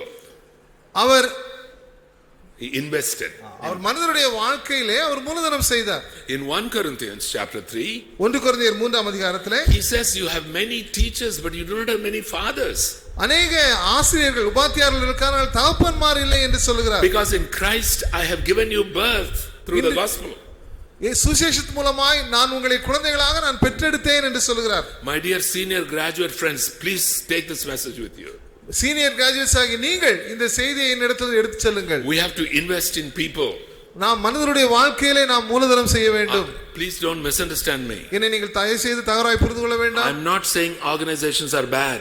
அமைப்புகள் மோசமானவை என்று நான் சொல்லவில்லை. I'm not saying positions in organizations are bad. நாம் எடுத்திருக்கிற பொறுப்புகள் மோசம் என்று நான் சொல்லவில்லை. But you must always use the organization as a servant to build people. அமைப்புகளை பயன்படுத்தி மனித வாழ்க்கைகளை கட்டுவதற்காக நாம் முயற்சி செய்ய வேண்டும். When the organization becomes a master, you begin to use people to build the organization. Organisation நம்முடைய தலைமையாக மாறும் பொழுது ஜனங்களை பயன்படுத்தி நாம் அந்த அமைப்புகளை கட்டுவதற்கு பயன்படுத்துகிறோம். Tamil Nadu UESI is more complicated than நாட்கள் நான் கமிட்டி மீட்டிங் அட்டெண்ட் பண்ணுகிறேன் என்று சில நபர்கள் ஸ்டாஃப் ஃபோக்கஸ் சொன்னதை செல்வா இடத்திலே நான் சொன்னேன். No. I told Selva, declare 1 year without any committees. ஒரு வருஷம் எந்தவித கமிட்டியும் இல்லாத வருடமாக நீங்கள் சொல்லிவிடுங்கள் என்று சொன்னேன். No, this is serious suggestion. இது ஒரு சீரியஸான ஒரு அறிவுரை. This is not a joke. இது ஒரு தமாஷான ஒரு காரியம் அல்ல. Now you have listened to me for 3 days and you know that I am very quick with jokes, but this is not a joke. நான் अनेक ஜோக்கை நான் முன்னாளாக சொல்லிக் கொண்டிருக்கிறேன், நான் இது ஒரு ஜோக் அல்ல. Because sometimes the organization becomes so big that there is no time for people. அமைப்பு சில நேரத்திலே நமக்கு பெரியதா ஆகிவிடுகிறதுனாலே ஆட்களுக்கு அங்கு நேரம் இல்லாமல் போய்விடுகிறது. Make the organization a servant in order to build people. அமைப்புகளை ஒரு வேலைக்காரராக மாற்றி அதன் மூலமாக ஆட்களை கட்ட பயன்படுத்துங்கள். And organizations you can always say I built that organization. ஆர்கனைசேஷனை குறித்து சொல்லும்போது நான் அதை கட்டினேன் என்று நீங்கள் சொல்லிவிடலாம். But I cannot say I built people because they are all over the place. நான் சொல்ல முடியாது ஆட்களை கட்டினேன் என்று சொல்லி, ஆனால் எல்லா இடத்திலும் அவர்கள் பறந்திருக்கிறார்கள். No, that's what Paul is saying. பால் அதை தான் இங்கு சொல்லுகிறார். Now let's come to the next paragraph. அந்த இரண்டாவது பகுதிக்கு நாம் வருவோம். Verses 4 to no, we'll leave that. Come to 7 verse 7 to 7 verses with the old covenant through the law of Moses. இந்த பகுதியிலே பவுல் இயேசு கிறிஸ்துவின் மூலமாய் வந்த புதிய உடன்படிக்கைக்கு மோசே மூலமாக வந்த பழைய உடன்படிக்கைக்கு உள்ள வித்தியாசத்தை இதிலே அவர் எடுத்து காட்டுகிறார். 7ஆம் வசனத்திலிருந்து நான் வாசிக்கிறேன். 1 கொரிந்தியர் 3:7 வசனம். எழுத்துக்களால் எழுதப்பட்டு கற்களில் பதிந்திருந்த மரணத்துக்கு ஏதுவான ஊழியத்தை செய்த மோசேயினுடைய முகத்தில் மகிமை பிரகாசம் உண்டானபடியினால் இஸ்ரவேல் புத்திரர் அவன் முகத்தை நோக்கி பார்க்க கூடாதிருந்தார்களே. ஒளிந்து போகிற மகிமை உடைய அந்த ஊழியம் அப்படிப்பட்ட மகிமை உள்ளதா இருந்தால் ஆவிக்குரிய ஊழியம் எவ்வளவு அதிக மகிமை உள்ளதா இருக்கும். போவதே மகிமை உள்ளதானால் நிலைத்திருப்பது அதிக மகிமை உள்ளதாய் இருக்குமே. You know, when Moses came down from the mountain, மலையிலிருந்து மோசே கீழே இறங்கின பொழுது, after spending 40 days with God, அவர் 40 நாட்கள் மலையிலே ஏற்கனவே ஆண்டவரோடு செலவு பண்ணியிருந்தார். 2 tablets of stone written with the 10 commandments. 2 கையிலே 10 கற்பனைகள் எழுதப்பட்ட 2 கற்பலகையோடு வந்தார். Why 2 tablets? ஏன் 2 பலகைகள்? You know, some Bible teachers say he wrote 4 commandments in one tablet, 6 commandments in the other. வேத வியாக்கியானிகள் சொல்கிறார்கள் ஒரு கற்பலகையிலே 4 கட்டளைகள், இன்னொரு பலகையிலே 6 கட்டளைகள் எழுதினார் சொல்கிறார்கள். But that's not right. அது உண்மை அல்ல. All the 10 commandments were written on each of the 2 tablets. 2 கற்பலைகளும் 10 கற்பனைகளும் எழுதப்பட்டிருந்தது. One was God's copy, the other was our copy. It was an agreement. ஒன்று ஆண்டவர் எழுதி கொடுத்தது, இன்னொன்று நாம் எழுதி கொடுத்த, ரெண்டுக்கும் உள்ள agreement. And both copies were kept in the ark of the covenant. 2 கற்பலைகளும் இந்த உடன்படிக்கை பெட்டியிலே வைக்கப்பட்டிருந்தது. But it was an agreement which brought death. அது மரணத்தை கொண்டு வந்த ஒரு உடன்படிக்கை. If you do not do this, you will die. நீ இதை செய்யவில்லை என்று சொன்னால் நீ மரித்து விடுவாய். And that is how many of the commandments of the Old Testament are contained. அப்படிதான் பழைய ஏற்பாட்டிலே உள்ள பல கற்பனைகள் எழுதப்பட்டிருக்கின்றன. And what Paul is saying பால் என்ன சொல்கிறார் is that even the commandment which brought death came with glory. அப்படிப்பட்ட மரணத்தை கொண்டு வருகிற கட்டளைகள் கூட, உடன்படிக்கை கூட மகிமையை நமக்கு கொண்டு வந்தது. The glory that was on Moses' face because he had spent time with God. அந்த மோசே மலையிலே ஆண்டவரோடு நேரத்தை செலவு பண்ணதினாலே அவருடைய முகம் மகிமையினால் நிறைந்து காணப்பட்டது. Now let me make a point here, a very important point. ஒரு முக்கியமான ஒரு காரியத்தை நான் சொல்ல விரும்புகிறேன். Now you say the Old Testament is about the old covenant. பழைய ஏற்பாடு பழைய உடன்படிக்கை சம்பந்தப்பட்டது. And that is going to be superseded by the new covenant. புதிய உடன்படிக்கை அதனை மேற்கொள்ள போகிறது. Then why do we read the Old Testament? பழைய ஏற்பாட்டை நாம் ஏன் பிறகு வாசிக்க வேண்டும்? You know, I want you to begin to see that unless we begin to understand the total story, இப்பொழுது நீங்கள் முழு வரலாற்றையும் முழுமையாக நீங்கள் புரிந்து கொள்ள வேண்டும் என்று நான் விரும்புகிறேன். how God chose the Jewish people, யூத ஜனங்களுக்கு ஆண்டவர் எப்படி காட்டுகிறார், and into them he sent his, நேராக போவார் என்பதை அவர்கள் அறிந்து கொள்ள வேண்டும் என்பதற்காக. he is the Messiah that the Jewish people are still looking for. அவர்கள் எதிர்பார்த்து கொண்டிருந்த மேசியா இயேசுதான் என்று அவர்கள் அறிந்து கொள்ள வேண்டும் என்று. They expected a Messiah who will come as a king. ராஜாவாக அவருடைய மேசியா வருவார் என்று எதிர்பார்த்து கொண்டிருந்தார்கள். 2000 years ago when the Romans were ruling over the Jewish nation, they thought that the Messiah will come, wage a war against Rome, defeat the Romans and establish his kingdom. 2000 வருடங்களுக்கு முன்பாக யூத ஜனங்களை ரோமர்கள் ஆட்சி செய்ய பொழுது யூதர்கள் எதிர்பார்த்த ஒரு காரியம், மேசியா வருவார், ரோமர்களை அழிப்பார், அவர் தன்னுடைய ராஜ்யத்தை கட்டுவார் என்று எதிர்பார்த்து கொண்டிருந்தார்கள். But Jesus says, my kingdom is not of this world. இயேசு கிறிஸ்து ஆனால் சொன்னார், என்னுடைய ராஜ்யம் இந்த உலகத்துக்கு உரியதல்ல. If it is so, my servants will fight. அப்படி இருந்திருந்தது சொன்னால் என்னுடைய பணியாளர்கள் அதற்காக சண்டை போட்டிருப்பார்கள். That is why that's what Jesus says to Pilate. அதுதான் இயேசு கிறிஸ்து பிலாத்துவிடத்திலே சொன்னார். So that was the old covenant. அது பழைய உடன்படிக்கை. TV, satellite. நீங்கள் இந்த காரியங்களை நீங்கள் ரெக்கார்ட் பண்ணி ரேடியோ, டிவி, சாட்டலைட் வழியாக உடனடியாக அனுப்பி விடலாம். WhatsApp, Facebook. WhatsApp, Facebook. What is the Great Commission? ஆண்டவர் கொடுத்திருக்கிற இறுதி கட்டளை, பெரிய கட்டளை என்ன? Go and make disciples. போய் சீஷரை நீங்கள் உருவாக்குங்கள். Oh, that has to change. அது மாற்றத்தை கொண்டு வருவதற்காக. No. You have to change it. அதை மாற்ற வேண்டும். You have to say transmit and make disciples. நாம் நினைக்கிறோம் தகவல்களை அனுப்பி நீங்கள் சீஷர்களை உருவாக்கி விடுங்கள் என்று. Do you think like that? நீங்கள் அப்படி யோசிக்கிறீர்களா? That's the problem with WhatsApp and Facebook. அதுதான் வாட்ஸ்அப், ஃபேஸ்புக்னால உள்ள பிரச்சனை. You can't make discipleship in an invisible way. நாம் இப்படி பார்வை இல்லாத அல்லது காண முடியாத வழிகளின் மூலமாக சீடர்களை நம்மால் உருவாக்க இயலாது. Discipleship making is not transfer of information. தகவல் பரிமாற்றத்தின் மூலமாக நாம் சீஷர்களை உருவாக்க முடியாது. அது அப்படிப்பட்டதல்ல. It's a transformation of character. அது நம்முடைய குணாதிசயங்களை பகிர்ந்து கொள்வதல் மூலமாக வருகிறது. In Mark chapter 3, மார்க் 3ஆம் அதிகாரம், when Jesus chooses the 12 disciples, இயேசு கிறிஸ்து 12 சீடர்களை தெரிந்து கொண்ட பொழுது, first thing the Mark says that they may be with him. Mark எழுதும்போது எழுதுகிறார், அவர்கள் தம்மோடு கூட இருக்கவும், to be with Jesus, ஆண்டவரோடு கூட இருப்பதற்காக, to begin to reflect the character of Jesus. இயேசு கிறிஸ்துவின் தன்மையை பிரதிபலிப்பதற்காக. And that cannot be done by information technology. அது இந்த தகவல் தொழில்நுட்பம் மூலமாக இந்த காரியத்தை செய்ய முடியாது. That is passing the legacy. அதுதான் நம்முடைய பின் சந்ததியை you உருவாக்க begin to transfer your character to other people. நீங்கள் உங்களுடைய வாழ்க்கையினுடைய குணாதிசயங்களை உங்கள் பின்வரும் சந்ததிக்கு நீங்கள் பகிர்ந்து கொடுக்கிறீர்கள். In 1 Corinthians 11 verse 1, 1 கொரிந்தியர் 11ஆம் அதிகாரம் 1ஆம் வசனம், Paul says, be imitators of me as I imitate Christ. Pavul சொல்லுகிறார், நான் கிறிஸ்துவை பின்பற்றுகிறது போல நீங்கள் என்னை பின்பற்றுவர்களாய் இருங்கள் என்று சொல்லுகிறார். He doesn't say don't follow me, follow Christ.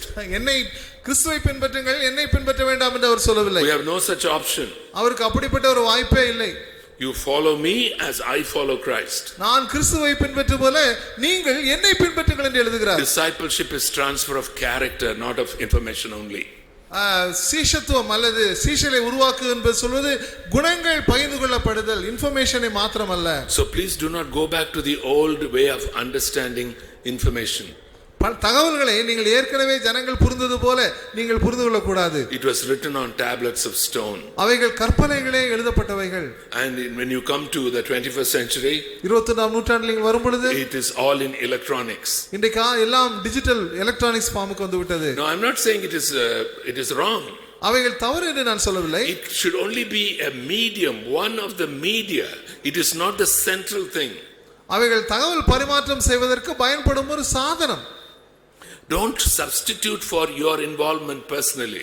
நாம் தனிப்பட்ட முறையிலே நாம் ஈடுபாடு கொள்வதற்கு அதை நாம் சப்ஸ்டிட்யூட் பண்ணக்கூடாது. Please use it as a servant. அவைகளை ஒரு வேலைக்காரனாக நீங்கள் பயன்படுத்துங்கள். All science, all technology are good servants. தொழில்நுட்பங்கள் எல்லாமே நல்ல வேலைக்காரர்கள். But they are bad masters. அவைகள் மோசமான அதிகாரிகள், worse philosophers, பெரிய மோசமான தத்துவ ஞானிகள், worse still theologians. இறையியலை இன்னும் மோசமாக சொல்லிக் கொடுக்கும். Don't learn your theology from technology. Learn your theology from உங்களுடைய இறையியலை நீங்கள் தொழில்நுட்பத்திலிருந்து கற்றுக் கொடுக்க கூடாது, கற்றுக்கொள்ள கூடாது. Which is why the Old Testament is so important. அதனால தான் பழைய ஏற்பாடு ரொம்ப முக்கியம். Why we have to read the Bible. இந்த பழைய வேதத்தை நாம் முழுமையாக வாசிக்க வேண்டும். Remember what we read in the pledge. நாம் வாசித்த உறுதிமொழியிலே நாம் வாசித்த காரியம் என்ன? Our story has to become part of God's great story. நம்முடைய வரலாறு தேவனுடைய சரித்திரத்திலே ஒரு அங்கமாக இருக்க வேண்டும். Most of us have the habit of underlining our Bibles. நாம் எல்லாருக்கும் பெரும்பாலும் வேதத்தை அடிக்கோடுகிற ஒரு பழக்கம் உண்டு. When God speaks to you, தேவன் நம்மோடு கூட பேசும்போது, asks you to do something, நம்ம சில காரியத்தை செய்ய சொல்லும் பொழுது, gives you a promise at the time of your need, உங்களுடைய தேவை இருக்கும் பொழுது வாக்குத்தத்தம் கொடுக்கும் பொழுது you underline it. நீங்கள் அதை அடிக்கோடிடுகிறீர்கள். But I want you to keep another copy of the Bible. உங்களுக்கு இன்னொரு வேதாகமத்தை நீங்கள் அருகிலே வைத்துக் கொள்ள வேண்டும். And you must read through that copy of the Bible once a year. அடிக்கோடிடாத வேதத்தை நீங்கள் ஒரு வருஷத்துக்கு ஒரு தடவை வாசிக்க வேண்டும். Without being distracted by the underlining. அடிக்கோடிடாத பகுதிகளினாலே உங்கள் கவனம் சிதறாதபடிக்கு அந்த வேதத்தை நீங்கள் பயன்படுத்த வேண்டும். You will not fully understand it. அதை நீங்கள் ஒருவேளை முழுமையாக புரியாமல் இருக்கலாம். Does not matter. அது பரவாயில்லை. But as you become more and more familiar with the Bible, நீங்கள் வேதத்தோடு இன்னும் அதிகமாக நீங்கள் பழக்கப்படும் பொழுது, you will begin to see all the small pictures fitting into the big picture. சின்ன சின்ன காரியங்களும் ஆண்டவருடைய முழு சரித்திரத்திலே ஒரு அங்கமாய் வருவதை அழகாக நீங்கள் புரிந்து கொள்ளலாம். One of the கொள்ளலாம். reasons why wrong doctrines come into the church, இன்னைக்கு சபைக்குள்ளே பொய் உபதேசங்கள் வருவதற்கு காரணம் என்ன? is because the big picture is forgotten and you take the small picture and think that that is the whole picture. நான் அதுக்கு காரணம் என்னன்னு சொன்னால், இந்த ஆண்டவருடைய முழுமையான சரித்திரம் மறக்கப்பட்டு அங்கங்கும் சில பகுதிகளை எடுப்பதனாலே இப்படிப்பட்ட பொய் உபதேசங்கள் எளிதாக சபைகளுக்குள் வந்து விடுகின்றன. USI students and graduates, please do not fall into that error. USI பட்டதாரிகளும் மாணவர்களும் இப்படிப்பட்ட ஒரு தவறான காரியத்துக்குள் வீழ்ந்து விடக்கூடாது. That was one of the passions of the founding fathers of the youth movement. நம்முடைய USI ஆரம்பித்த முற்பதாக்களுடைய ஒரு பெரிய தரிசனம் அதுதான். Now let's come back to this passage. மீண்டும் அந்த பகுதிக்கு வருவோம். Now I am coming to verse 13. 13ஆம் வசனத்துக்கு நான் வருகிறேன். The NIV English translation is very interesting, but I listen to the Tamil, it is different. We are not like Moses, who would put a veil over his face to keep the Israelites from gazing at it while the radiance was fading away. Moses covered the face so that people will not know that his glory was becoming less and less.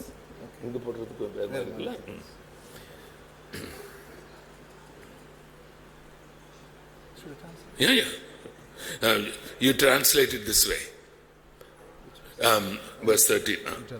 You know, in the English it says, Moses covered his face so that people will not know that the glory on Moses' face on 16th January is less than the glory on Moses' face on 15th January. இந்த ஆங்கில மொழிபெயர்ப்பிலே சொல்லியிருக்கிற ஒரு காரியம் என்னவென்று சொன்னால், Moses தன்னுடைய முகத்தை மறைப்பதற்கான காரணம் அவருடைய முகத்திலே குறைந்து வருகிற மகிமையை ஜனங்கள் கண்டுவிடக்கூடாது என்பதற்காக. The Tamil translation is also correct. Tamil டிரான்ஸ்லேஷனும் சரிதான்.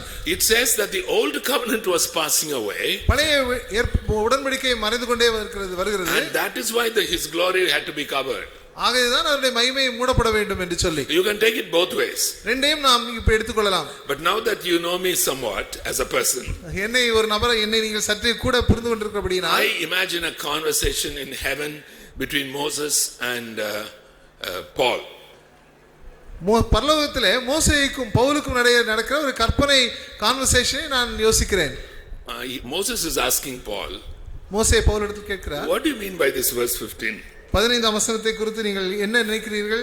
You mean to say that the glory on my face was fading away?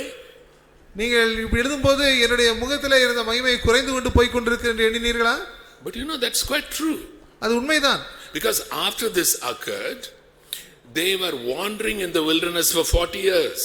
இந்த நிகழ்ச்சி நடந்த பிறகு 40 வருடம் இஸ்ரவேல் ஜனங்கள் வனாந்தரத்திலே சுற்றித் திரிந்தார்கள். And there is no record that Moses had to cover his face all those 40 years. அதற்கு பிறகு மோசே தன்னுடைய முகத்தை மூடிக்கொண்டான் என்பதற்கு எந்தவிதமான ரெக்கார்டும் வேதத்திலே இல்லை. It is likely that the radiance on his face slowly came down to zero. ஒருவேளை அவருடைய முகத்திலே இருந்த மகிமை கொஞ்சம் கொஞ்சமாக குறைந்து ஜீரோவுக்கு வந்திருக்க கூடும். Now read verse 18. 18ஆம் வசனத்தை இப்பொழுது வாசியுங்கள். What is Paul saying? Pavul இங்கே என்ன சொல்கிறார்?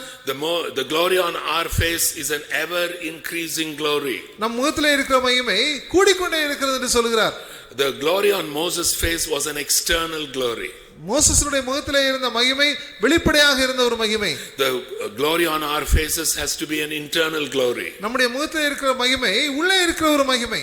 That was an ever decreasing glory. அது எப்பொழுதும் குறைந்து கொண்டே வந்த மகிமை. This is an ever increasing glory. இது எப்பொழுதும் கூடிக்கொண்டே இருக்கிற ஒரு மகிமை. That is what the word of God is doing. அதைதான் ஆண்டவருடைய வசனம் செய்கிறது. And that is what we will see for the rest of our study this morning. இன்றைய காலையிலே அதைதான் நாம் பார்க்க இருக்கிறோம். Now what Paul says in verse 14, 14ஆம் வசனத்திலே பவுல் சொல்கிற காரியம் என்ன? But their minds were made dull, for to this day the same veil remains when the old covenant is read. It has not been removed, because only in Christ it is taken away. அவருடைய மனது கடினப்பட்டது, இந்நாள் வரைக்கும் பழைய ஏற்பாடு வாசிக்கப்படுகையில் அந்த முக்காடு நீங்காமல் இருக்கிறது, அது கிறிஸ்துவினாலே நீக்கப்படுகிறது. Now he is talking about the Jewish people. யூத ஜனங்களை குறித்து அவர் பேசுகிறார். When they read the Old Testament, அவர் பழைய ஏற்பாட்டை வாசிக்கும் பொழுது, because they have not recognized Jesus as the Christ, the Messiah, இயேசு கிறிஸ்துவை அவர்கள் மேசியாக அவர் கண்டுகொள்ளாததினாலே their veil covers their hearts. அவருடைய இருதயம் கடினப்பட்டிருக்கிறது, அல்லது இருதயம் முக்காடிடப்பட்டிருக்கிறது. When we as New Testament believers read the Old Testament, we are able to see Christ in the Old Testament as well. கிறிஸ்து புதிய ஏற்பாட்டு விசுவாசிகளாய் நாம் பழைய ஏற்பாட்டினை வாசிக்கும் பொழுது இயேசு கிறிஸ்துவின் மூலமாய் நாம் அவருடைய மேசியா என்பதை நாம் அறிந்து கொள்கிறோம். But when you come to verses 16 and 17, 16ஆம் வசனம் 17ஆம் வசனம், but whenever anyone turns to the Lord, the veil is taken away. Now the Lord is the Spirit, and the Spirit of the Lord, and where the Spirit of the Lord is, there is freedom. அவர்கள் கர்த்தரிடத்தில் மனம் திரும்பும் பொழுது அந்த முக்காடு எடுபட்டு போம். கர்த்தரே ஆவியானவர், கர்த்தருடைய ஆவி எங்கேயோ அங்கு விடுதலை உண்டு. Now what did we read in verse 14? 14ஆம் வசனத்தில் என்ன பார்க்கிறோம்? Only in Christ the veil is taken away. இயேசு கிறிஸ்துவின் மூலமாக தான் அந்த முக்காடு நீக்கப்படுகிறது. What do we read in verses 16 and 17? 16ஆம் 17ஆம் வசனத்தில் என்ன பார்க்கிறோம்? Only through the Holy Spirit the veil is taken away. பரிசுத்த ஆவியானவர் மூலமாக தான் அந்த முக்காடு எடுக்கப்படுகிறது. Now I want you to listen to this very carefully. இதை மிக கவனமாக நீங்கள் கவனிக்க வேண்டும் என்று விரும்புகிறேன். But before that I just want to stay in verse 17 for a minute. 17ஆம் வசனத்திலே நான் சற்று தாமதிக்க விரும்புகிறேன். Where the Spirit of the Lord is, there is freedom. ஆண்டவருடைய ஆவியானவர் எங்கேயோ அங்கு விடுதலை உண்டு. You know, this is one of the verses which Christians normally misquote. கிறிஸ்தவர்கள் தவறாக பயன்படுத்துகிற ஒரு வசனம் இது. We normally say because where the Spirit of the Lord is, there is freedom. We can stand up, clap, dance and so on.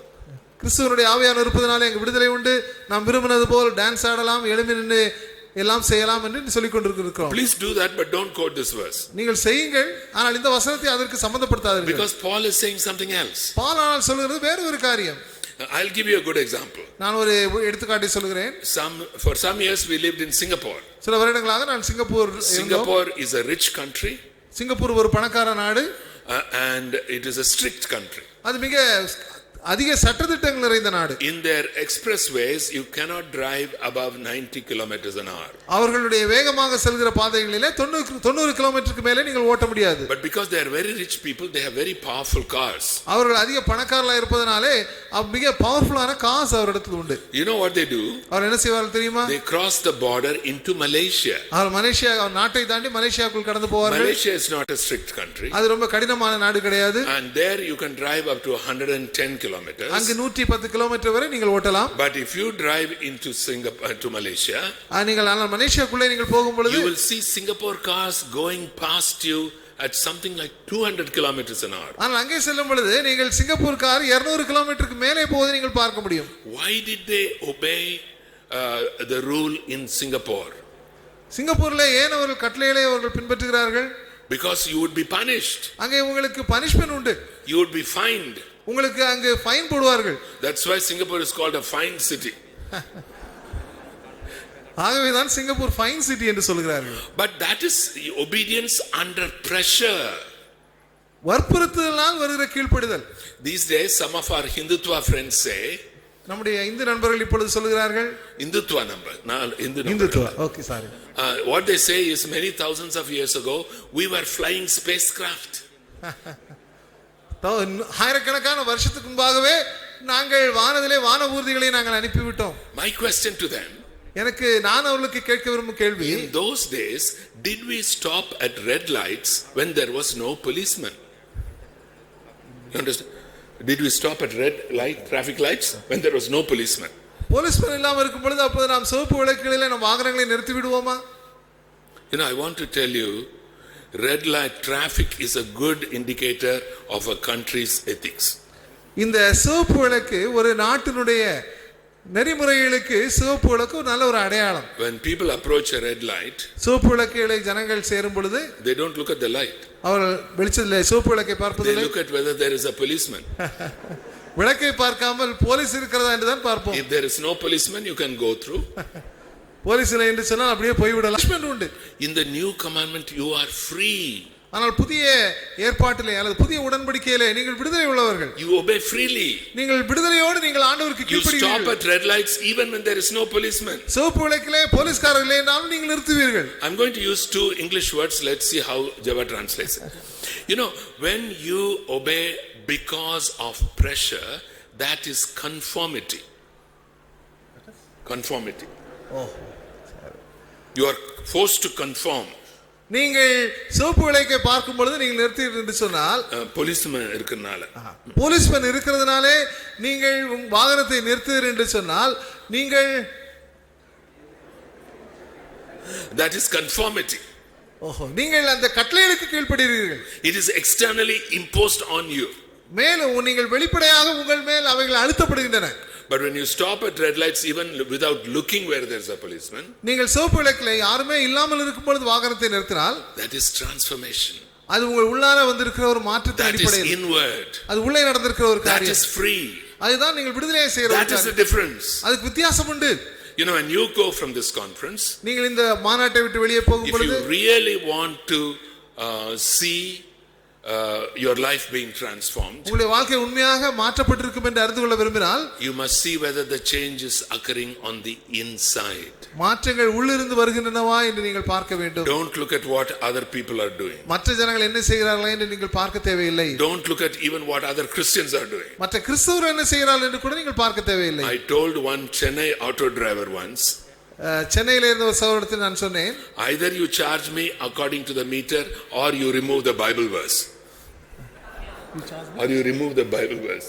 You charge me according. ஒரு auto டிரைவர்கிட்ட நான் சொன்னேன், நீங்கள் உங்களுடைய மீட்டர்ல காட்டுகிற பணத்தை வாங்குங்கள் அல்லது உங்கள் ஆட்டோ முன்னால் எழுதியிருக்கிற வசனத்தை எடுத்து விடுங்கள் என்று சொன்னேன். You know, this putting verses is not going to change us, change the country. இப்படி வசனத்தை போடுவதனாலே நம்மையும் மாற்ற போவதில்லை, நாட்டையும் மாற்ற போவதில்லை. When my wife long ago, she was going to church on Sunday. She was driving, I was traveling. என்னுடைய மனைவி நாங்கள் சபைக்கு போகும்போது வாகனத்தை ஓட்டி கொண்டிருந்தார்கள். In Tirumangalam, in Anna Nagar, she stopped at a red light. அண்ணா நகரிலே ஒரு சிவப்பு சிக்னலிலே வாகனத்தை நிறுத்தி விட்டார்கள். And a gentleman came and banged at the back. பின்னாலே வந்து ஒரு நபர் அவருடைய வாகனத்துடைய ஒலி எழுப்பினார். He was also a Christian going to church. அவரும் ஒரு கிறிஸ்தவர், ஆலயத்துக்கு தான் போய் கொண்டிருக்கிறார். I tell you, this country is not going to come to Christ till Christians are inwardly transformed. இந்த நாடு நாம் உள்ளான மாற்றத்தை அனுபவிக்கிற வரை கிறிஸ்துவுக்கு நேராக வரப்போவதில்லை. And that is our real need. அதுதான் நமக்கு உண்மையான ஒரு தேவை. Now one more point and then we will close. இதை இன்னொரு காரியத்தை சொல்லி நான் முடிக்க விரும்புகிறேன். Why does he say that through Christ the veil is taken away? இயேசு கிறிஸ்துவின் மூலமாய் இந்த முக்காடு எடுக்கப்படுகிறது என்று ஏன் சொல்கிறார்? But Christ is not with us. இயேசு கிறிஸ்து தற்போது நம்மோடு கூட கிடையாது. But through the Holy Spirit Christ lives in us. இயேசு கிறிஸ்து பரிசுத்த ஆவியானவர் மூலமாக நமக்குள்ளாக வாசம் செய்கிறார். Let me ask you a question. உங்களிடத்தில் ஒரு கேள்வி கேட்க விரும்புகிறேன். Suppose we were living in Jesus' time. இயேசு கிறிஸ்துவின் நாட்களிலே ஒருவேளை நாம் வாழ்ந்து கொண்டிருந்தோம் We were என்றால் his disciples. நாம் அவருடைய சீடர்களாக இருந்தால், And in John chapter 16, யோவான் 16 he அதிகாரத்தில் says, it is to your advantage that I am going away. ஆண்டவர் சொல்கிறார், நான் போவது உங்களுக்கு நல்லது. What will we say to Jesus? நாம் இயேசுவிடத்தில் என்ன சொல்லியிருப்போம்? No, Lord Jesus, you stay with us. So nice to have you with us. நீங்கள் எங்களோடு கூட தங்கியிருங்கள், நீங்கள் எங்களோடு தங்கியிருப்பது மிக நன்றா இருக்கிறது. But why did he say that it is good for you that I go away? நான் போவது உங்களுக்கு நலமாயிருக்கும் என்று ஏன் இயேசு சொன்னார்? Because Jesus with you is not enough. இயேசு உங்களோடு கூட இருப்பது உங்களுக்கு போதாது. Jesus with you is like a moral principle. இயேசு கிறிஸ்து உங்களோடு கூட இருப்பது ஒரு நெறி சார்ந்த ஒரு அடிப்படை உங்களோடு கூட இருப்பது He போல. cannot transform you. அவரை உங்களை மாற்ற முடியாது. But Jesus in you through the Holy Spirit can transform you. இயேசு கிறிஸ்து பரிசுத்த ஆவியானவர் மூலமாக உங்களுள் இருக்கும் பொழுது அவர் உங்களை மாற்ற முடியும். You know, that is what Paul is talking about here. அதை குறித்து தான் பவுல் இங்கே பேசுகிறார். An inward transformation. உள்ளாக நடக்கிற ஒரு மாற்றம். And I want you to know that that is what God wants to do in our lives. அதை தான் ஆண்டவர் நமக்குள்ளாக செய்ய விரும்புகிறார் என்று நான் சொல்ல விரும்புகிறேன். Through the scriptures we begin to see the character of Jesus. வேதத்தின் மூலமாக ஆண்டவருடைய குணங்களை நாம் பார்க்க முடியும். We begin to see the face of Jesus. தேவனுடைய முகத்தை, இயேசு கிறிஸ்துவின் முகத்தை வேதத்தின் மூலமாக நாம் பார்க்க முடியும். Let me give you an example. ஒரு எடுத்துக்காட்டை சொல்ல விரும்புகிறேன். Partly humorous as always in my case. பகுதி தமாஷ், ஏற்கனவே நான் பல தடவை சொன்னது போல. It was 1966. 66ஆம் வருஷம். I was just for a year in Bombay. ஒரு வருடம் நான் பாம்பேல இருந்தேன். And in the month of May, I think that year, அந்த வருஷம் மே மாதம் Billy Graham had his first international conference. Billy Graham முதல் தடவையாக உலக அளவிலான ஒரு கான்ஃபரன்ஸ் நடத்தினார். It was the Berlin Congress on Evangelism. Berlin Congress on Evangelism என்ற ஒரு மாநாடு. And because I was in Bombay, I went to the Bombay airport. நான் பாம்பேல இருந்ததனால பாம்பே ஏர்போர்ட்டுக்கு நான் சென்றேன். And to see off some of the Christian leaders who were taking the flight. அங்க இருந்து அந்த மாநாட்டுக்கு செல்ல சில கிறிஸ்தவ தலைவர்களை அனுப்பி வைப்பதற்காக Sam Kamalesan, Theodore Williams and some of our leaders from Gujarat. அங்க பிரதர் சாம் கமலேசனும் டாக்டர் தியோடர் வில்லியம்ஸும் குஜராத்தில் இருந்த தலைவர்களும் சென்றார்கள். And they were all standing in front of the Pan American Airlines counter. அவர்கள் எல்லாரும் Pan American Airlines என்ற கவுண்டர் முன்பாக நின்று கொண்டிருந்தார்கள். Now at the counter there was a strikingly beautiful girl. அந்த கவுண்டர்ல மிக அழகான ஒரு பெண் உட்கார்ந்திருந்தார்கள். Now in Tamil Nadu I was taught that when you see a pretty girl you must look at the ceiling fan. தமிழ்நாட்டிலே சொல்லி கொடுத்திருக்கிற ஒரு காரியம், ஒரு அழகான நீங்கள் பெண்ணை பார்க்கும்போது நேரடியாக அவளை பார்க்க கூடாது, மேலே இருக்கிற சீலிங் ஃபேனை பார்க்க வேண்டும் என்று. And so I turned away. நான் சற்று திரும்பி பார்த்தேன். And I looked at the people standing in the queue. வரிசையிலே நிற்கிற நபர்களை பார்த்தேன். And my eyes fell on this Irish missionary. அங்கிருந்த ஒரு ஐரிஷ் மிஷனரியை பார்க்க நேர்ந்தது. Who was a great blessing to the EU and EGF in Gujarat. அவர்கள் Gujarat EU EGF ஊழியத்திற்கு பெரிய ஆசீர்வாதமாக இருந்தார்கள். You know what he was doing? அவர் என்ன செய்து கொண்டிருந்தார் தெரியுமா? He was looking at the girl. அவர் அந்த பெண்ணை பார்த்து கொண்டிருந்தார். And I was looking at him. அவரை நான் பார்த்து கொண்டிருந்தேன். I was looking at his eyes. அவருடைய கண்களை நான் பார்த்தேன். Nothing impure. அதிலே அசுத்தம் எதுவுமே கிடையாது. And I prayed, Lord, give me those eyes. எனக்கு அப்படிப்பட்ட கண்களை தாரும் என்று ஜெபித்தேன். You know, Gandhiji had 3 monkeys, you remember? காந்தியினுடைய 3 குரங்குகளை பற்றி உங்களுக்கு தெரியுமா? See no evil, hear no evil, speak no evil. தவறுகளை பார்க்காதே, தவறுகளை பேசாதே, தவறுகளை கேட்காதே. The problem with those monkeys அந்த குரங்குகளுக்குள்ள பிரச்சனை is that you will see no good, hear no good and speak no good. அவைகள் நல்லதைகளை கேட்கவும் முடியாது, நல்லவைகளை பேசவும் முடியாது, நல்லவைகளை கேட்கவும் முடியாது. That's why Paul wrote to the Romans, present your bodies as living sacrifices. ஆகவேதான் பவுல் சொல்கிறார், உங்களுடைய சரீரங்களை தேவனுக்கு ஜீவபலிகளாக ஒப்புக்கொடுங்கள் என்று. You know, I don't know what Reverend Maggie was doing. He must have been saying to God, how beautiful you make these girls. அந்த வரிசையில் நின்ற Irish missionary Negi ஒருவேளை அந்த பெண்ணை பார்த்து, ஆண்டவரே இப்படிப்பட்ட அழகான பெண்ணுக்காக நன்றி செலுத்துகிறேன் என்று சொல்லி இருக்கலாம். You go to Luke chapter 10. லூக்கா 10ஆம் அதிகாரம் திருப்பிக் கொள்ளுங்கள். And you see Jesus speaking to Mary. இயேசு கிறிஸ்து மேரியினிடத்திலே பேசுவதை நீங்க இங்கே பார்க்கலாம். Jesus is a young man. இயேசு கிறிஸ்து ஒரு வாலிபர். Mary was presumably a young woman. மேரி இளமையான ஒரு பெண்ணாக இருந்திருக்க கூடும். She is sitting at his feet. இயேசு கிறிஸ்துவினுடைய கால் அருகே உட்கார்ந்திருக்கிறார்கள். Is Jesus looking at Mary or looking at the ceiling fan? இயேசு கிறிஸ்து காலடியில் இருந்த மேரியை பார்த்தார்களா அல்லது சீலிங் ஃபேனை பார்த்தார்களா? He is looking at Mary. அவர் மேரியை தான் பார்த்து கொண்டிருந்தார். You know, when you read the scriptures, வேதத்தை நீங்கள் வாசிக்கும் பொழுது, and when you look at the eyes of Jesus, இயேசு கிறிஸ்துவினுடைய பார்வையை நீங்கள் பார்க்கும் பொழுது, with compassion, அவர் இரக்க குணமுள்ளவராக with இருந்தார், purity, பரிசுத்தம் இருந்தது, with anger, கோபம் இருந்தது. the Spirit of God is transforming your character. இயேசு பரிசுத்த ஆவியானவர் உங்களுடைய குணங்களை மாற்றுகிறார். This is beyond application in inductive Bible study. இது நாம் இண்டக்டிவ் பைபிள் ஸ்டடியிலே நாம் படிக்கிற இந்த அப்ளிகேஷன் என்ற பகுதிக்கு மேலானது. Through the help of the Holy Spirit, பரிசுத்த ஆவியானுடைய you உதவியினாலே are brought into contact with the holiness of Jesus. இயேசு கிறிஸ்துவினுடைய பரிசுத்தத்தோடு நீங்கள் சேர்த்து வைக்கப்படுகிறீர்கள். That is what this word does for you. அதைதான் இந்த வசனம் நமக்கு It செய்கிறது. doesn't simply stop at giving principles. அது அடிப்படைகளை கொடுப்பதோடு நிறுத்தி விடுவது It கிடையாது. begins to change you. அதை உங்களை மாற்றுவதற்காக தள்ளி கொண்டு செல்கிறது. Let's read verse 18 again. 18ஆம் வசனத்தை மீண்டும் வாசிப்போம். 2 கொரிந்தியர் 3ஆவது அதிகாரம் 18வது வசனம். நாம் எல்லாரும் திறந்த முகமாய் கர்த்தருடைய மகிமையை கண்ணாடியிலே காண்கிறது போல கண்டு ஆவியாயிருக்கிற கர்த்தரால் அந்த சாயலாக தானே மகிமையில் மகிமை அடைந்து மறுரூபப்படுகிறோம். Please remember that this verse is in the plural, we. இது பன்மையிலே சொல்லப்படுகிறது, நாம் என்று சொல்லப்படுகிறது. Now I'm very happy. I was looking at some of the Tamil songs. சில தமிழ் பாடல்களை பார்க்கும்போது நான் மிகுந்த சந்தோஷமடைந்தேன். They are in the plural, நாம். நாம் என்று இருக்கிறது. But you take some of our recent English songs. சமீபத்தில் வருகிற சில ஆங்கில பாடல்களை நீங்கள் பார்க்கும் They பொழுது are all I songs. நான் என்கிற பாடல்கள். I and God, you and God, we have nothing to do with each other. நானும் தேவனும் நீயும் தேவனும் நமக்கு எதுவும் கிடையாது. Don't sing like that. அப்படி நீங்கள் பாடக்கூடாது. When you are by yourself, நீங்கள் நீங்களாகவே இருக்கும் பொழுது spending time with God, தேவனோடு நேரம் செலவு you can பண்ணும்போது sing those I songs. அந்த ஐ சாங்ஸை அப்பொழுது நீங்கள் பாடலாம். When we are together, நாம் சேர்ந்து இருக்கும் பொழுது we must sing together. நாம் சேர்ந்து பாட வேண்டும். We grow in holiness together. நாம் பரிசுத்தத்திலே சேர்ந்து வளர்கிறோம். And I want to tell you two things. ரெண்டு காரியத்தை சொல்ல விரும்புகிறேன். And that's why I am very happy that I brought today's topic to yesterday. இன்றைய காரியத்தை நான் நேற்றைக்கு கொண்டு வந்ததிலே நான் மிக சந்தோஷப்படுகிறேன். When you wash my feet and I wash your feet, நீங்கள் என்னுடைய கால்களை கழுவும் பொழுது நான் உங்கள் கால்களை கழுவும் பொழுது we are both growing together in holiness. நாம் இருவரும் பரிசுத்தத்திலே சேர்ந்து வளர்கிறோம். And the world will know that we are his disciples.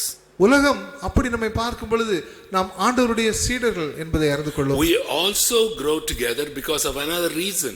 நாம் இன்னொரு காரணத்தினாலும் இப்படி சேர்ந்து வளர்கிறோம். Walking with Jesus is a tough task. இயேசுவோடு நடப்பது சற்று கடினமான ஒரு வேலை. We need encouragement from one another. ஒருவருக்கொருவர் உற்சாகப்படுத்துவது அங்கு தேவைப்படுகிறது.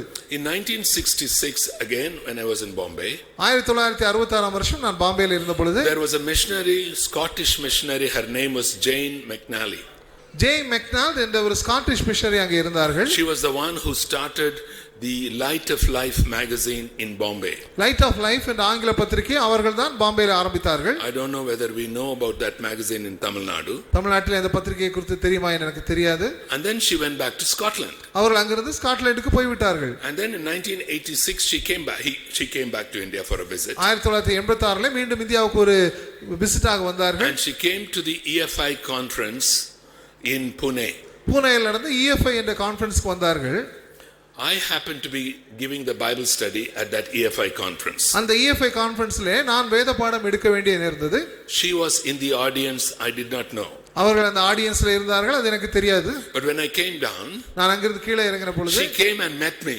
என்னை பார்த்து And she said something nobody has told me before or since. அதற்கு முன்பும் அதற்கு பின்பும் யாரும் சொல்லாத ஒரு காரியத்தை என்னிடத்தில் சொன்னார்கள். You know what she said? என்ன சொன்னார்கள் தெரியுமா?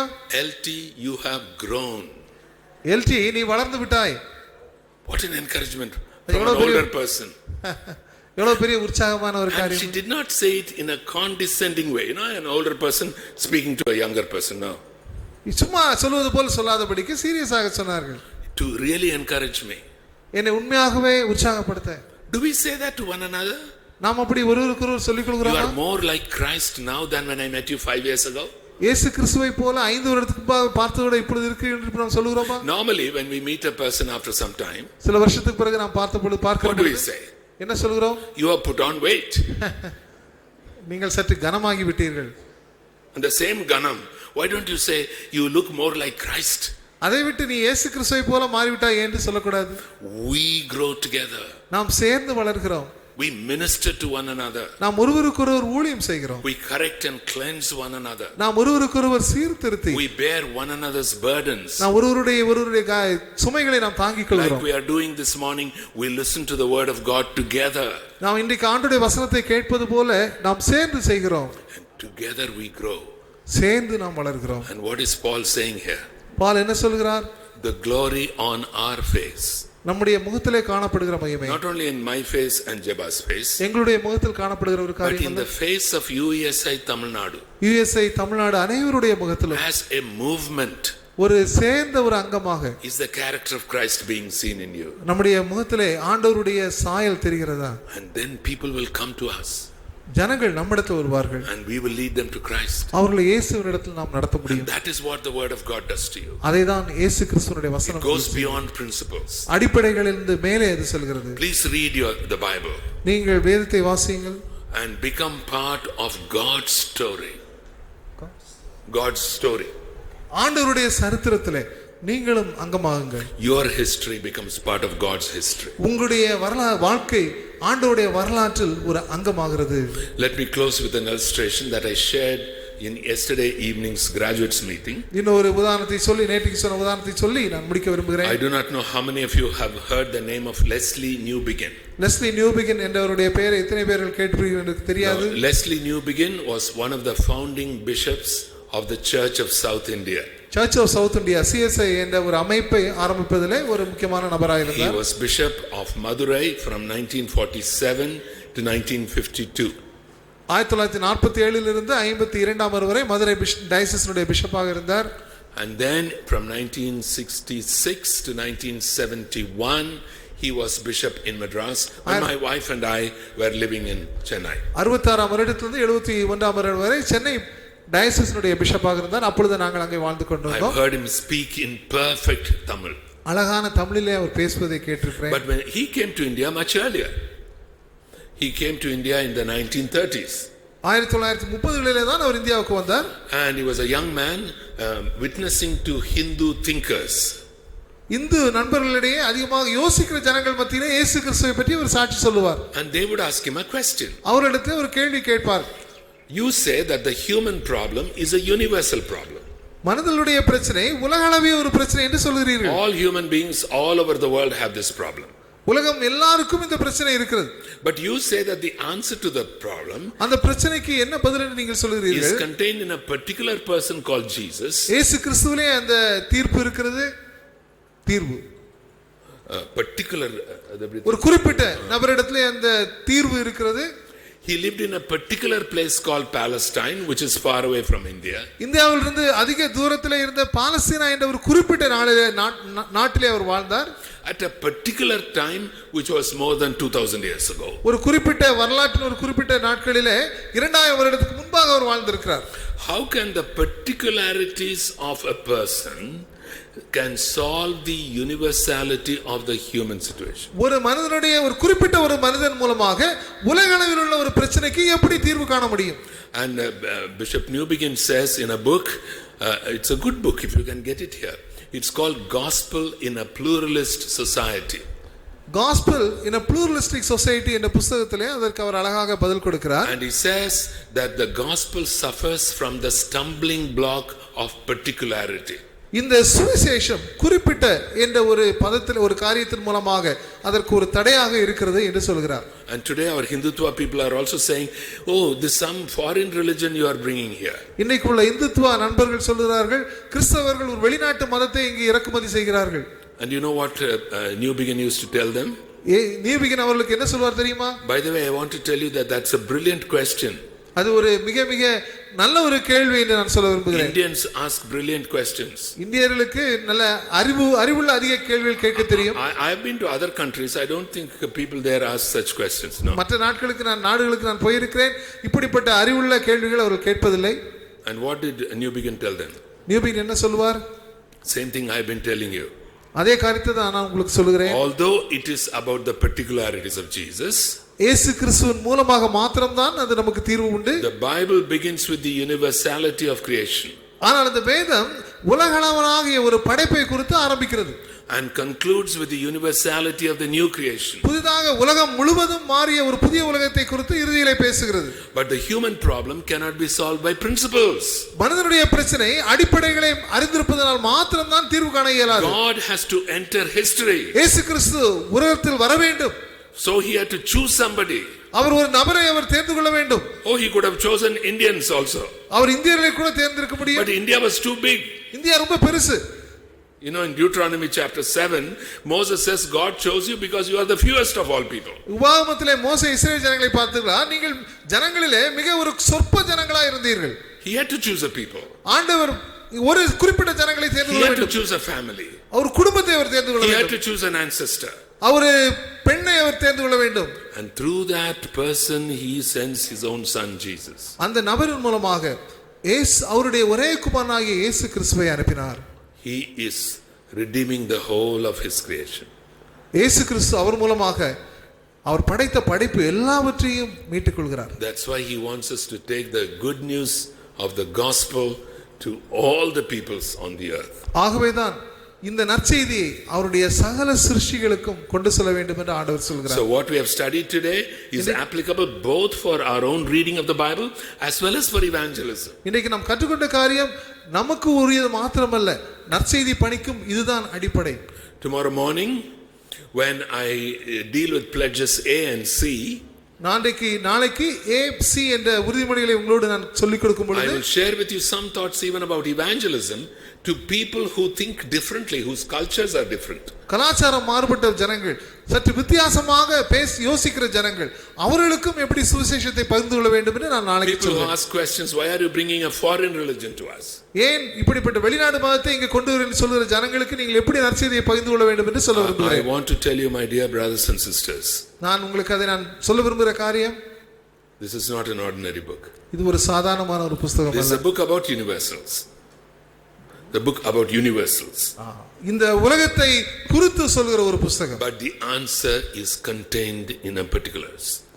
ஆனால் இவைகளுக்கு இந்த உலகத்தில் உள்ள பிரச்சனைக்கு பதில் குறிப்பிட்ட காரியங்களில் தான் அடங்கி இருக்கிறது. And we are also particulars. நாமும் அப்படிப்பட்ட குறிப்பிட்ட நபர்களிலே நாம் சிலர். That is why when we read the Bible as believers, விசுவாசிகளாக நாம் வேதத்தை வாசிக்கும் பொழுது our particular story has to become part of God's great story. நம்முடைய வாழ்க்கைகள் ஆண்டவருடைய சரித்திரத்திலே ஒரு அங்கமாக மாறிவிடுகிறது. That is how we will meet with Jesus. அப்படிதான் நாம் ஆண்டவரை இங்கே சந்திக்கிறோம். That is how our natures will be transformed. அப்படிதான் நம்முடைய சுய குணங்களும் ஆண்டவர் மாற்றுகிறார். Verse 18 again.